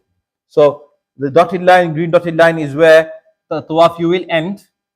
And then there will be a sign where the arrow on top of that is, at the edge of the mataf, that will say to Mas'a. Very big sign, you can't miss it. About like a teal blue background. And it says to Mas'a. You follow the route. Normally there will be people going, you just follow the crowd. Now sometimes, depending on the time of day, they may reroute you where the place you enter is actually on the opposite side of the Safa Marwa. So now you need to go, walk all the way back to Safa and start from there. That doesn't count as a round. So unfortunately, when we went in Ramadan, for example, we decided to do our Umrah, our Safa Marwa after Jumu'ah Salah. It was a very peak time and they rerouted us to the opposite end and we had to go right to the top. So we had to go all the way to Marwa, all the way back to Safa, and then we could start. So just that doesn't count as any rounds. You have your Sa'i, your Safa Marwa has to start from Mount Safa. Tawaf direction obviously is anti-clockwise. You're not going to get that wrong because everybody's going the same way. But historically, when there was less crowds, there may have been a chance that people go the opposite direction. But I don't think any of us are going to make that mistake. So anti-clockwise Tawaf. On the right hand side, you go towards Marwa and then back towards Safa. In the middle, between the Safa and Marwa, there is a wheelchair lane. So generally those on wheelchairs, they will do the Safa Marwa on the wheelchair in the middle lane. If you're not on a wheelchair, you might think it's quicker because there's less crowds. Don't go there. Your heels, the wheelchair guys will come. You're gonna get clipped from the back. You're gonna be bleeding or you're gonna be injured on your foot. Avoid that at all costs. Yeah. So I know it's tempting sometimes. You see that it's quite quiet or there's a space I can probably cut through. Especially if you're with family or with other dependents and people with you. That's not a good idea because you're putting yourself at high risk there. Okay, then, so this is just another quick diagram. You start from Safa. Closer to Safa is the green light. So if you're confused, which mountain am I at? Because they both look the same, because you can't really see the mountain on the top floor. So the lights are closer to Safa, green lights. So if you are the side where the green lights are closer, you know you are going from Safa to Marwa. If you're starting from Marwa, you're doing the next round, you're like on the 5th round, you forgot what round you're on, and you see yourself, you're on Marwa. You can see the green lights are a bit more further away, then you know you are from Safa Marwa. You got one more round to come back on the way back. So you can use that as an indicator to help you. But also, like I mentioned, we have these 7-beat tasbihs you could also use to help you also. Okay, step number 3 now. So we've done our Tawaf, we've done our Safa Marwa. We are still in the state of the Ihram until we've cut our hair. So there are 2 things a male can do. Number 1, let's look at the females first. Females have to cut at least 1 inch from every hair strand. So normally if your hair is all the same size, then you can get all of your hair in a plate or put it, and then you can cut cut the plait at the end of the plait, cut it after 1 inch, maybe wrap it around 2 fingers and cut it with the scissors. You can cut it yourself, or a family member can do that for you also. Scissors is probably the best option to do that with. As for males, the sunnah is to do halaq. Halaq means you pass a razor blade over your head. Now, when you're there for Hajj, you may think that I'm going to do it again for Hajj anyway. Shall I just cut my hair? It's not. You're not allowed to cut your hair with a machine or with the scissors. But the more rewarding, Rasulullah made 3 times the dua for those people that did halaq. Halaq means shaving the head, and he only made that same dua 1 time for the people that shortened their hair. Again, if you are going to opt for halaq, not for halaq for whatever reason, for example, you have short hair and your hair goes very slow, and you want to do halaq when it comes to your Hajj time and you're getting out of Ihram in Hajj, you may opt to do cutting your hair, trimming your hair. You have to again ensure that you've cut 1 inch of every single hair on the head. Generally, when you go to the barber, they know how much they need to cut. They will just cut that for you. The Prophet ﷺ made 3 times the dua for those who do halaq to shave their head. Generally, even if you, for example, we happen to do, one of our colleagues or friends were coming the next day, so we did Umrah 2 days in a row. So both days, even though the previous day we did halaq, we thought there's going to be no hair. What are they going to cut? When they actually did, shave the head, the second day also, there was some hairs that came out. I don't know where from, but it does come out. So you might think that, I'm doing Umrah, and after about 7 days or 8 days or 10 days is going to be the day I'm cutting my hair in Hajj. It might not be any hair. Now, people may have a question, what about if, for example, I don't have any hair? Then for that person also, just to pass the razor over, is so that what they will do, they will put their shaving foam or cream or the water, whatever, and they will shave or pass that blade over the head. That will be your halaq done. So where do you find these barbers? A lot of the modern hotels, the new hotels in Makkah, they all have their own barber within the hotel complex. Otherwise, when you come out of Marwa and you're walking around, you'll see, even if you go in, for example, the Safa Tower, which is the tower behind or beside the Zamzam Towers, there's a whole large section in there. Even in the basement of the Zamzam Towers, there's like a whole area where there's loads and loads of barber salons. They will just come to you and they say, halaq, halaq, halaq, just follow them, just take them if you want, or just go to wherever closer to your hotel, you might see one on the way. So now, this has been a lot of information to take in. Let's sort of put that onto one slide. These are the steps for Umrah. So number 1, we've entered into Ihram with intention and Talbiyah. Number 2, we've done the Tawaf with wudu. Number 3, we prayed our 2 rakats. We had some Zamzam. Number 4. Number 5, we've done between Safa and Marwa, we've done our Sa'i. And number 6, now we have shaved our head, or we've cut our hair from our head. And we have, as soon as that first few strands of hair start getting cut, you're now exiting the state of Ihram, or you're now ready to be out of the state of Ihram. Even if you're still wearing your Ihram clothes, you can, for example, use some soap or some deodorant or some perfume or anything else you want to use. You are now allowed, because you now have exited Ihram. What do you do now? There's still 5 days till Hajj, for example, and I'm in Makkah. What can I do? So whilst you're in Makkah, as much as anything, the most superior thing that you can do in Makkah is to do as many tawafs as you can. Multiple tawafs are superior and more rewarding, more virtuous than multiple umrahs. People think they're young, they got energy, they got the strength. I'm going to do an umrah every day. I'm there. That's not going to get you extra reward. It's not something extra good to do. You will get reward for it, but it's better and more rewarding also to do as many tawafs as you can. Number 2, whilst we are there, try, after you've done your umrah and you're out of Ihram and now you've got some days there, you're wearing the Ihram clothes, for example, and you enter the mataf, go to the Kaaba, try to hold on to the Kaaba, cry, make dua. That in itself is a spirituality boost. That is a very spiritually uplifting moment to cling onto the Kaaba and to cry. Other than that, the entire time you are there, just to gaze at the Kaaba is also rewarding. Just to do nothing, in silence, just stare at the Kaaba. It's not only rewarding, it's also spiritually uplifting, just to be mesmerized by the beauty of the Kaaba. Especially if you're there, for example, closer to Maghrib time, and you will see the birds come and they will start doing their own tawaf around the Kaaba also, and then the speakers will come on and the adhan will come on, and it's just amazing, subhanallah. So just gazing at the Kaaba is also rewarding. Then we have the Hatim. Like I said, depending on what the rules are during Hajj time, are they going to open it, when they're going to open it, if they open it. If you're there and they open and you get to try and go inside, pray 2 rakats. But number two, very importantly, take advantage of Zamzam.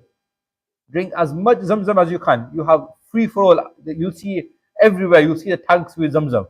They'll say Zamzam on it. You drink Zamzam as much as you want.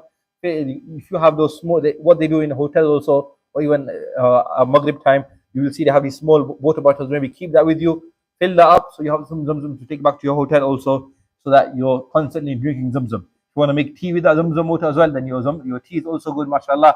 That's another good idea. Put it in your kettle. So take advantage of Zamzam. When you come back, you only allowed 5 liters back. Yeah. So once those 5 liters finish, or you're going to be now rationing out with all the family members that come to visit you, whilst you're there, make the most of that Zamzam, inshallah. Number 4, aim to pray all of your salats with jama'ah in the masjid. Now, if you're staying in Azizia, maybe they might have a coach that comes in the morning, takes you to Haram, and takes you back at night. Instead of going back and just resting in your hotel, maybe you might want to pray your salah there. Or if you are staying in Azizia and you really can't get to Masjid al-Haram, any masjid in the area there, try pray salah with Jamaat. If you can't get to Masjid al-Haram, in nearly every street corner there's a masjid in Makkah and Madinah. Try pray your salah with Jamaat as much as you can. Next thing we have is we're not going there, like I mentioned at the start, for shopping. Although we will do some shopping most likely, but that's not the focus of our journey. So try to maximize your time in the masjid and not in the malls or the restaurants or the shopping areas. And when you're eating, be very cautious of what you eat. Hopefully you're not going to eat from those places that are on the list, which list that we don't eat from because of why. But alongside those outlets we're not going to eat from, we need to ensure that the meat we eat has been sacrificed locally. So if you ask a restaurant owner, is your meat al-watani, which is known as local Saudi meat, then you know it's been slaughtered the correct way by a Muslim. Any imported meat, a lot of the imported meat that comes there is actually either not halal or doubtful if halal, and you don't want to make it a means where you're going there for worship, you're making du'as, but none of your worship otherwise is accepted. Because Rasulullah said, for a person whose body has been nourished by haram, or the haram is running through your veins, through your blood, the effects of that, it lasts for 40 whole days. People think it's only specific to drugs or alcohol. It's specific to anything haram that we've consumed. Even if you have it by mistake, you don't get a sin for it, but the haram that you've been nourished with, the effects are still there. So those, for the 40 days that your body is running on that blood which was nourished by the haram food or drink, then the worship that you do is accepted, but no reward is written down. The du'as you make are taken up, but they're not answered. So we're going for a very specific journey, a spiritual journey. We don't want to spoil it just because that certain outlet burger meal that I really can't have in England, but I really want to eat over here because everybody is a chance to eat it. But that place actually gets meat from, for example, somewhere else like Brazil or Holland, and it's not certified halal. It's not proven to be halal. Even according to the local scholars of Saudi that have done the research, they say as well. They've historically been saying this. The scholars there locally said, don't eat from these outlets that have exported meat. But nowadays, alhamdulillah, it's not as hard as it used to be, because they're working towards a pro-Saudi, pro-local agenda. They have the Vision 2030. So they're trying to push for localized produce. They have like made in Medina products. You will see the Saudi made, Medina made. So they're trying to push for that. So also they're trying to push for a lot of the food places to also have local, so that they can boost their own economy. So a lot of them do have a certificate in there where it says where their supply of the meat is. So it's easier for us now compared to historically with people who travel. But still be cautious of what you eat. Anything doubtful, stay away from. Rather save yourself, save your worship. Just for a burger meal, is it really worth it? Think about it. I'll just leave that with you for you to make that decision. I'm not going to force your decision, that's for you to make. But other than that, try to complete an entire Quran. This place, the holy sites of Makkah and Medina, is a place of dua. Yeah, dua is not just reading Rabbana atina fid dunya hasana wa fil akhirati hasana. Dua is a conversation with Allah. Any language, what you're comfortable with. Even if your mouth is closed and your tears and your mind is doing the dua for you, your hands are raised. Make the dua, have a conversation with Allah. What do you want from Allah? Allah has brought you there for you to take from His treasures. Now it's up to us what we actually take and bring back. That could be something so small. For example, I have an exam or a driving test, or I have a job interview, something small which may not be as significant in the bigger picture of life, in this life and the next, but anything small or large, rather everything small and large, let us make a moment that we're going to ask from Allah for that, inshallah. So that's why I've been saying from the beginning, make a dua list. And as you will see, you will come back 1 year later, if you look back at that list, see how many of those things that you can actually cross off or ticked off. I made this dua in the lands of Makkah and Madinah. Allah gave me this. Sometimes you just having a conversation with whoever you're there, and you will see that come. Sometimes you could be something, I just feel like having pizza today, and you will see pizza come. Don't think Maulana said this now, I'm just going to say and wait for pizza to come. But when you're not looking for it or you're not expecting it, many a times, those of you that have been before, you may have experienced this. You're just talking about something and it happens. This is the blessing of the land that we are visiting. So if for small things like pizza it happened to us, then imagine for any great du'as we can make for our life, for our family and friends, for our loved ones, for everybody around us. Try to make as much dua as possible. Converse to Allah, seek, beg from Allah, cry. Just cry and cry and cry. That is in itself is an amazing thing to do, especially for our spirituality. Thereafter we have ziyarah. If you're in Makkah for a long time, maybe you can do ziyarah. That's if time permits. Yeah. So there are places you could visit. If you're going for Hajj, generally you're going to go to the sites of Hajj anyway. There is Makkah Museum you could visit, or there is the cave of Hira, which is very difficult. And in the heat, it's not advisable to go in the heat. You go after Fajr or after Isha, for example, it might be okay. If you want to go and visit those, you can look at those. But in Hajj season, it's slightly more difficult. So if you do have time and you want to, that is something that you can go to, inshallah. So I've put there Cave of Hira, Cave of Thor, which are the two key caves within the Sirah. Then we have Jannatul Mu'alla, which is the graveyard of Makkah, where Khadija radiallahu ta'ala anha, some Sahaba and many great people are buried there. So you can go visit that also. I've also mentioned Makkah Museum. Directly next to that is the Kiswa, the factory where they make the cloth of the Kaaba. Visitors can go in, and sometimes, I don't know if you have to pay or not, but you can actually sew a thread if you've got time and you want to do that. That's also something you can do. I've put at the bottom of over here, temperament of Makkah is hot and busy, so you will need sabr. Generally, if you're hot, that affects people's moods. Yeah, you become angry quickly. Now, one of our teachers from Makkah to Mukarramah, he would say this, that I say this all the time, that we people of Makkah, our climate is hot, the mountains of Makkah are hot, and our temper and our mindset is also hot. So generally, people of Makkah and the scenario or the environment in Makkah is all about hustle, bustle, rush. It's very sometimes it can be a bit overwhelming. And then when you get to Makkah, the temperament of Makkah is cool and calm. And subhanAllah, they complement each other perfectly. So when you're in Makkah also, that temperament will rub off on you also. So that's why, like I mentioned, we will need a lot of sabr also, inshallah. So that comes to the end of the step-by-step of actual Makkatul Mukarramah. Now we're going to look at some tips. So I have some 6 useful websites if you want to take a picture of these. First one, Islamic Landmarks. They've got some good guides, ziyarah guides, information, history resource. If you want to do some reading before you go, there's also the Pilgrim Code. They're quite good as well. We have Council of British Hajj and Umrah UK, CBH UK.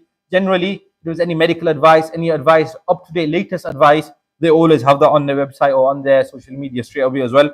So you can look at the CBH UK. You have our website, Hajj and Umrah Essentials.co.uk. Anything you want for your Hajj and Umrah for your journey, inshallah. And then also number 6, I have put up there just recently, one of my friends who's currently in Madinah to Munawwarah, he lives there. Him and a couple of other UK-based ulama who are studying in Madinah, they've made a company called the Haramain Guide. And they offer tours both in Makkah and Madinah, English-speaking guides.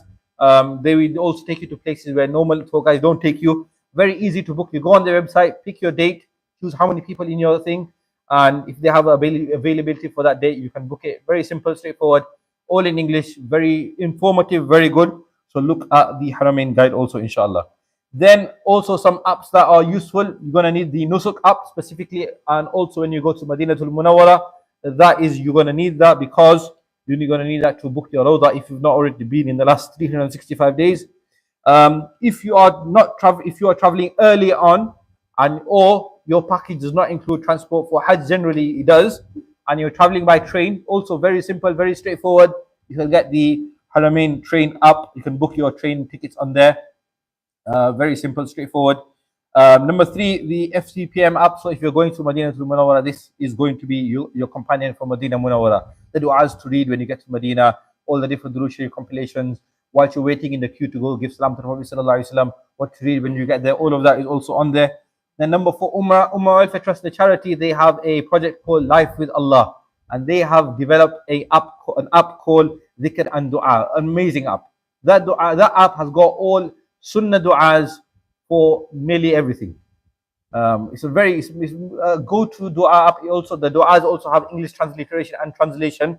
So if you don't want to take too many small booklets, that's a good app to use for dua. So you got your du'as there, and for your salat and salam, you've got the FCPM app. Then number 5, you might want to go somewhere in and around Makkah and Medina. Sometimes if you're waiting for a taxi, it might be a bit thing. They have Uber. Uber is very efficient over there, much cheaper than the rates the taxi driver will give you, because the driver can't set the rates preset already. So the season, although it might affect the rate slightly, but they can't rip you off in that sense. So we use Uber quite a lot. They also have a local version of Uber, which is Kareem and also Genie. Both you'll see they use quite a lot. The Arabs use Genie and Kareem a lot, and Europeans and Westerners use Uber a lot. They're both same concepts, quick and easy to get by around everywhere. Number 6, it might be a good idea to download the app for the airline you're using, because it's easy to check in any updates, selecting your seats, stuff like that can be done beforehand. That's also useful to have. Also, people ask when I get there, should I buy a SIM or not? For certain things you need, for example, for Roda or something, you might need internet connection, just in case it doesn't load, your QR code doesn't load.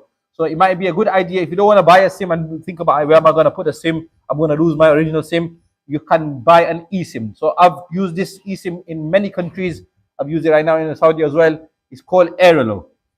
It's developed by 2 Muslim Turkish brothers from Turkey, and most countries are on this. Very simple. You buy the app, you select which country you're going, how much data you want, and you can use your Apple Pay or Google Pay to make that payment, or your card, or however, and then you activate it, and when you land, automatically it will connect to the local network. Then you can switch your England SIM off, and you can use that for your data. So that way you're not getting crazy charges from your roaming, and that way you still have access to any, for example, if you need to contact your family members, where are you? You can contact via WhatsApp. It's easier. You don't need to think about buying a local SIM. So that's an option you can do. So Aerolo is a good app that I have used also. Now we will, inshallah, we've got, okay, so I think before we do the question and answers, let's move on to quickly go through Madinah Munawwara, and then we'll do the questions and answers at the end, inshallah. So visiting Madinah Munawwara, all of this up till now has been about Hajj and Umrah, the rules of Ihram, the rules of Makkah, what to do in Makkah. Same way, we're going all the way there. We don't want to lose out on visiting the best city on earth. Recently, Mufti Faraz has written a book titled "The Best City on Earth," and it's written about Medina. But visiting Madinah Munawwara, when you're going there, like I mentioned, you need the Medina companion. Your FCPM app will be a companion throughout the journey. It's got a section on there of visiting Medina, du'as for Medina. It's got so many different collections of Salat and Salam. It's got a tasbih counter also for you to count how many times you did Durood Sharif. So make sure you've got that also. Now, where are we going? We are visiting now the city of the Prophet sallallahu alaihi wasallam. Now, you will hear the word ziyarah used a lot. Ziyarah means visiting. So, generally, in the classical books of fiqh in Arabic, they will use Umrah, Hajj, and ziyarah. That's how it comes. And ziyarah normally refers to visiting the Prophet sallallahu alaihi wasallam's city, or visiting his grave, or directly just visiting the Masjid. So there are 3 things. The reason I mention all 3 separately is because each of the 3 have separate virtues. So visiting the city of Medina has its separate virtues. Visiting the Masjid of Rasulullah has its separate virtues. And visiting the grave of Rasulullah has separate virtues. So your intention could be any of the 3, all of the 3. Remember, in Islam, everything we do it with the right perspective, with the right intention. That's why I'm mentioning this explicitly. Why are we going? And where are we going? We're going to the city of the Prophet sallallahu alaihi wasallam, where we are going to be in the presence of Rasulullah sallallahu alaihi wasallam, in his city, in his masjid. So it is a very spiritual city, and like I mentioned in the beginning, that the temperament of Medina is cool and calm. The moment you will get there, you will feel that. I mean, on the outskirts of Medina, people who are not Muslim that also go there, they say the same thing, that it's the most peaceful city on earth. When you actually get to the inside Madinah Munawwara, inside Masjid al-Nabawi, you will feel that calmness, that amazing feeling. Why are we going there? Before we carry out any of these, there is ayah in which Allah subhanahu wa ta'ala says in the Quran, وَلَوْ أَنَّهُمْ إِذْ ظَلَمُوا أَنفُسَهُمْ جَاءُوكَ فَاسْتَغْفَرُوا اللَّهَ وَاسْتَغْفَرَ لَهُمُ الرَّسُولُ لَوَجَدُوا اللَّهَ تَوَّابًا رَحِيمًا. If they had wronged themselves and then they came to you and then they ask Allah for forgiveness, and in that same time when they came to you, you ask forgiveness for them, they will find Allah most forgiving for them. As in, if we go to the Prophet sallallahu alaihi wasallam, whether he's alive or after he passed away, we go to his grave, and after we give salat and salam, we request his intercession, and Rasulullah sallallahu alaihi wasallam, he replies to our salam, he hears our salam, and he makes dua for our forgiveness. And we too, whilst we're there, we're going to be making dua for forgiveness anyway. لَوَجَدُ اللَّهَ تَوَّابًا رَحِيمًا. Allah says in the Quran, is that we will find Allah tawwaban rahima, most forgiving of our acceptance and most merciful. So we're going there for the forgiveness of Allah and to try and attain the intercession of Rasulullah sallallahu alaihi wasallam. Every moment there is precious. Whilst going to Medina, let us think that I'm traveling to the city of the Prophet sallallahu alaihi wasallam. Let me adopt as many sunnats as I can. So maybe my normal life, day to day, how I am, how I dress, how I eat, how I sleep, how I talk, how I walk, what I say, let me increase in my sunnats. So maybe you could do some reading and learn about what sunnats they are. Let me, like in Makkah, the entire journey was with talbiyah, labbaik Allahumma labbaik, until the end. In Medina, the entire journey should be salawat and durood. Whether it's something simple like sallallahu alaihi wasallam, Allahumma salli ala Muhammad, or any other longer versions, abundant salawat and durood. Travel with that yearning and enthusiasm. Classically, when ulama would travel, they would sing, these nasheeds that we hear about Medina and the poetry, whether in Arabic or Urdu or English. These were sung on the journey to Medina, or were written on the journey to Medina, because that would help increase their yearning and enthusiasm. Now, maybe you might not be as confident singing in front of your family members, so maybe you might not want to sing yourself. Maybe you might want to put some nasheeds on, just to put you in that mode and feeling of, yes, I am going to Rasulullah sallallahu alaihi wasallam city. I am going to Madinah al-Munawwara. So that you're traveling to visit my beloved Prophet sallallahu alaihi wasallam. Then when you enter Madinah, just like we entered Makkah with humility and humbleness, check in, freshen up. And then now something specific for Madinah that is written in the books of fiqh is we should have a shower, we should perfume ourselves, and try to wear the best sunnah clothing we have before we enhance and walk forward towards the Masjid of Rasulullah sallallahu alaihi wasallam. And on the way, the scholars classically had a habit where they would spend on the people of Medina, give a little bit of charity, whether it's even just a couple of riyals to the cleaners that are doing an amazing khidmah of Masjid al-Nabi and of Madinah Munawwara. So give some charity. Also, if you are going to be doing some shopping, try to do most of your shopping in Medina, because spending on the people of Medina has specific virtues. Not that is anything wrong spending in Makkah. Sometimes you might find a better jubba in Makkah. I'm not saying that you can't buy it, but spending in Medina has its own virtues. Spending on the people of Medina brings barakah in your risk. The money you will spend there, when you come back, you will automatically see that money come back to you. And this is in whatever small or large quantity that may be. Spending in Medina is very unique, very special, very rewarding, very virtuous. Now, what etiquette should we have?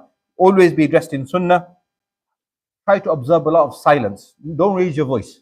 Allah says in the Quran, Ya ayyuhalladhina amanu la tarfa'u aswatakum fawqa sawti an-nabi. It's actually written on top of the grave of the Prophet sallallahu alaihi wasallam. The calligraphy on top says this ayah, these two ayahs, about not raising your voice in front of Rasulullah sallallahu alaihi wasallam. So silence, as much salawat as you can, take in the tranquility and beauty of Madinah al-Munawwara. Before you go to the grave of Rasulullah sallallahu alaihi wasallam, pray 2 rakats, spend some time on the side quietly, make dua, oh Allah, make Rasulullah sallallahu alaihi wasallam happy with me, and thereafter then advance towards Rasulullah sallallahu alaihi wasallam's grave. Now also, just like in Medina, in Makkah we said, even in Medina also, any wishes you make, any du'as you make, they all come true. So that pizza example we had, it can also apply to Madinah al-Munawwara also. It will apply to Madinah al-Munawwara also. Whatever wishes we make, they will come true. Just a quick short video about how you're going to enter. So you're going to enter from Babu Salam, and then this is the journey you're going to take until now. Look at this video over here. We just saw over there, people had their phones up. This is not what we're going there to do. I put this video just to show us of what you're going to expect. There are going to be people with their phones up, and their focus is not who they're going to visit or who they're going to say salam. Their focus is on capturing that moment for whatever reason they may have. That's not what we are going to do. We made an intention from the beginning of today's workshop that we're going on an unplugged pilgrimage? And is it really respectful to be standing in front of Rasulullah with my phone now like that? Let's just think of it like that. So inshallah, like I mentioned, we are going in front of the beloved Prophet sallallahu alaihi wasallam. That's the ayah that I mentioned at the beginning. And when they wrong themselves with sins, if they came to you and sought forgiveness from Allah, Messenger sallallahu alaihi wasallam sought forgiveness on their behalf, they would surely have found Allah most accepting of repentance, most merciful. So now we are there. This large circle that we have, when you are in front of the large circle, this signifies that I am directly in front of Rasulullah sallallahu alaihi wasallam's grave. If it's not Farad Salah time yet, then then you can make an intention of praying 2 rakats Tahiyatul Masjid, and then you, after 2 rakats, make dua like I mentioned. Exercise optimum humility and humbleness. Now, Masjid al-Nabawi and Masjid al-Haram have amazing, beautiful decorations. The architecture, the chandeliers, the decorations, the calligraphy, all of it is splendid, amazing, majestic. Don't let that distract you from where you're going. So, when you're going to Rasulullah, to give salam to Rasulullah, don't spend your time just taking in the beauty of the decorations. Think about where I am going. This may be a good time to take out your SCPM app, read the different collections of durood in preparation to when you're actually standing in front of. Because when you actually get to directly in front of Rasulullah, you're going to get about maybe 20-30 seconds, and then the gods are going to say, Hajj, ruh, yalla, yalla, move. You're going to move your way, you're going to push your way, and you're not going to have that much moment. So you could start sending your salam from beforehand as you're walking towards it. And salat and salam on the Prophet ﷺ does not have to be from the front only. It can be from anywhere in the vicinity. From the back, from the side, from the moment you enter the masjid, from whichever entrance. Maybe there's a point where you can see the green dome. Outside the masjid, inside the masjid, you can say your salat and salam from there also. So let whenever you see the green dome also be a reminder to you that I want to give salam to Rasulullah. I'm in the presence of Rasulullah sallallahu alaihi wasallam. So with the lowered gaze, salawat and lips advance towards the golden mesh at the front of the grave known as Muwajaha Sharifa. Some people refer that to as Rawda Mubarakah. That is not the actual Rawda. We're going to look at what the Rawda is shortly. Salat and salam on the Prophet sallallahu alaihi wasallam can be presented from anywhere in the masjid, especially for sisters. They won't get to come to the front side. They will come from either from the back side, from the Rawda, or from outside by the green dome. So salam can be given anywhere, even near the green dome. After presenting salam, request for intercession and dua of forgiveness. We mentioned why. So the steps are: number one, we're going to enter from Babu Salam, which is gate number 1, and then you're going to get to the grave of Rasulullah sallallahu alaihi wasallam, and thereafter you are now then going to go to the next 2 circles, which signify the graves of Abu Bakr radiallahu ta'ala an and Umar radiallahu ta'ala an. Say salam to both of them also. Assalamu alaikum ya Abu Bakr Siddiq. Assalamu alaikum ya Umar al-Faruq. On the up we have specific wordings that you could say also there. So don't forget giving salam to Abu Bakr and Umar radiallahu ta'ala anhuma also. This is what you're going to see. People sometimes start looking through the first 2 holes. The first 2 holes don't signify anything. It's the middle hole over there that signifies being in front of the face of Rasulullah sallallahu alaihi wasallam, and the second 2 holes beside that signifies the face of Umar, Abu Bakr radiallahu anhu first, and then Umar radiallahu anhu after that. Now, what is the Rawda? And let's look at Masjid Nabawi. Some virtues first. 1 prayer, 1 salah in my masjid is better than 1,000 salah anywhere else. So as many salahs as we can in the masjid also. Then the Rawda is actually the area which the hadith says, Ma bayna mimbari wa bayti rawdatun min riyad al-jannah. What is between my mimbar, my pulpit where the khutbah is given, and my house, the house of Aisha radiallahu ta'ala anha? That whole area is known as Rawda, which actually is Jannah. The actual plot of land will form part of the real Jannah.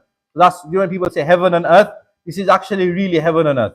That's why it's such a big thing about going there, and why we want to get there also. Another hadith that whoever visits my grave after my death is like the one who has visited me during my lifetime. So this is what the Rawda looks like. You have the pulpit over here, the mimbar. Then we have the mihrab where Rasulullah sallallahu alaihi wasallam used to lead the salah beside that. That's where the Imam now leads the salah from. And the back wall there, the dark green mesh, that is the head side of the grave of Rasulullah sallallahu alaihi wasallam. So you can also give salam from here also. This is where the wall between the house of the Prophet and the masjid is, the barrier. This part is known as Rawda, or some people refer to as Riyadul Jannah. So this is a quick map here we have. In the middle here we have the green circle, large circle is the green dome. The green dome sits over all three graves, sits over the entire house of Aisha radiallahu ta'ala anha. There is no entrance, exit to this area. There is no window, no door. Completely sealed off. 6 foot under the ground also, all the way till the green dome, completely sealed off. No one can get in, no one can get out. People can't get in. The cleaners, or for example, specific people can go from the door of Fatima there, and they sometimes are permitted to go inside. Very, very rare. No one really can go in. And then the green, shaded green area is the Rawdah. So we have those blue circles. Those are specific pillars. Each pillar, a lot of them signify something. There might be some calligraphy written on top and what they mean. So we will go through some of them. So directly next to the mihrab where the Imam leads the salah, on top of that pillar, there will be, in Arabic, it says, Ustuwana Hannana. That means the pillar that cried, or that wept, the weeping pillar. That was where the bark of wood was, that where Rasulullah used to give his sermons from. And when the pulpit was made, the Sahaba heard the crying sound, or the weeping sound from the pillar of that was there in that place, and that went into the ground. That will be part of Jannah. That is Ustuwana al-Handana. Then we have Ustuwana Aisha over there. Ustuwana Aisha is that pillar. Aisha radiallahu ta'ala anha, she said, if people knew the reward of praying or making dua at this pillar, they would fight to go there. That doesn't mean you're supposed to fight to go there. It's just if you knew, that's just to signify the reward and the importance of that area. Besides that, you have Ustuwana at-Tawbah, Abu Lubaba, a companion of the Prophet sallallahu alaihi wasallam. He tied himself to this pillar, and he said, no one should untie me from this pillar until Allah has declared He has forgiven me. When His forgiveness was declared, Rasulullah himself untied him. That became known as the pillar of Tawbah. Then we have on the actual green mesh, the green wall, there are three pillars. The one at the front, which is in line with Ustuwana Aisha and Tawbah, so the first set of pillars, that is known as Ustuwana as-Sarid. This is where Rasulullah used to put his bedding, or where he used to sleep when he was in i'tikaf in Masjid al-Nabawi. The one beside the Ustuwana al-Haras is where Ali would stand as a guard or a bodyguard to the house of the Rasulullah sallallahu alaihi wasallam. And behind that Ustuwana al-Wufud, that's where Rasulullah used to meet his any ambassadors coming from the different empires. That's where he would meet them. Inside the grave, you have the section around the grave, you have Ustuwana Jibril, which you can't really see. That's where Jibril will come to visit Rasulullah sallallahu alaihi wasallam. And then at the back, we have Ustuwana at-Tahajjud, which right now is on the back wall. There is a pillar, there is a book, a Quran shelf case. So if you're looking from underneath the umbrellas, you can see the green back wall, where the shelves of the Quran are. That is where the Rasulullah used to read Tahajjud Salah. This is the area that we focus around when we talk about Rawdah. So how do you get to Rawdah? Rawdah, you can only get it once in 365 days. So make sure if you've got a time where you're going to be sleeping, you don't miss it, because they're not going to take an excuse that I missed my booking, can you give me another booking? For them, tough luck. 365 days later, your booking will open. So make sure you go beforehand. The slots are written as 30 minutes. Some people get the full 30 minutes, some people get 3 minutes. And that just depends on the crowd and the decision of the day. So it's nothing in our control. We can't control it. You just try to make the most of getting there early. Don't go to the key hot areas. For example, if you go to near the green mesh, everybody's going to rush to that area. They're going to get cleared out first. Maybe if you go a bit to the back, a bit to the right, the whole area is the Rawdah. You're there in Riyadul Jannah. So maybe go in an area where you won't get taken out first. If you play it clever sometimes, if your booking coincides with this Jamaat Salah time, then you may get to pray your Salah with Jamaat in there as well. So you get time in there longer. Obviously, that is up to them. Sometimes they will keep you, sometimes they will take you or bring the next batch in, and the next batch get to do that, even though it was your slot. So you can't argue, you can't fight. It's just how the system is, and you just have to go with the flow. We pray Allah gives you a lot of time to go there. When you go there, you spend a lot of time there. Maximize your time there. Whilst you're there, spend your time, pray some salah, make dua, prolong your salah. If it's 2 rakats you're praying, do a long sajda, long ruku, as long as you can. You are in Jannah. It's a special place. So maximize your time there, inshallah.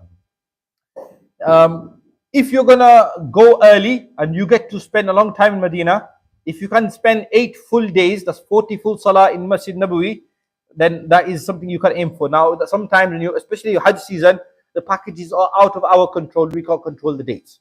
If we do have that ability to do so, then if you can try to aim for 8 full days in Medina, then you will get this virtue. The virtue is whoever performs 40 salah in my masjid, not missing one salah in between, then for them is written emancipation, freedom from the fire of hell, and freedom, emancipation from hypocrisy.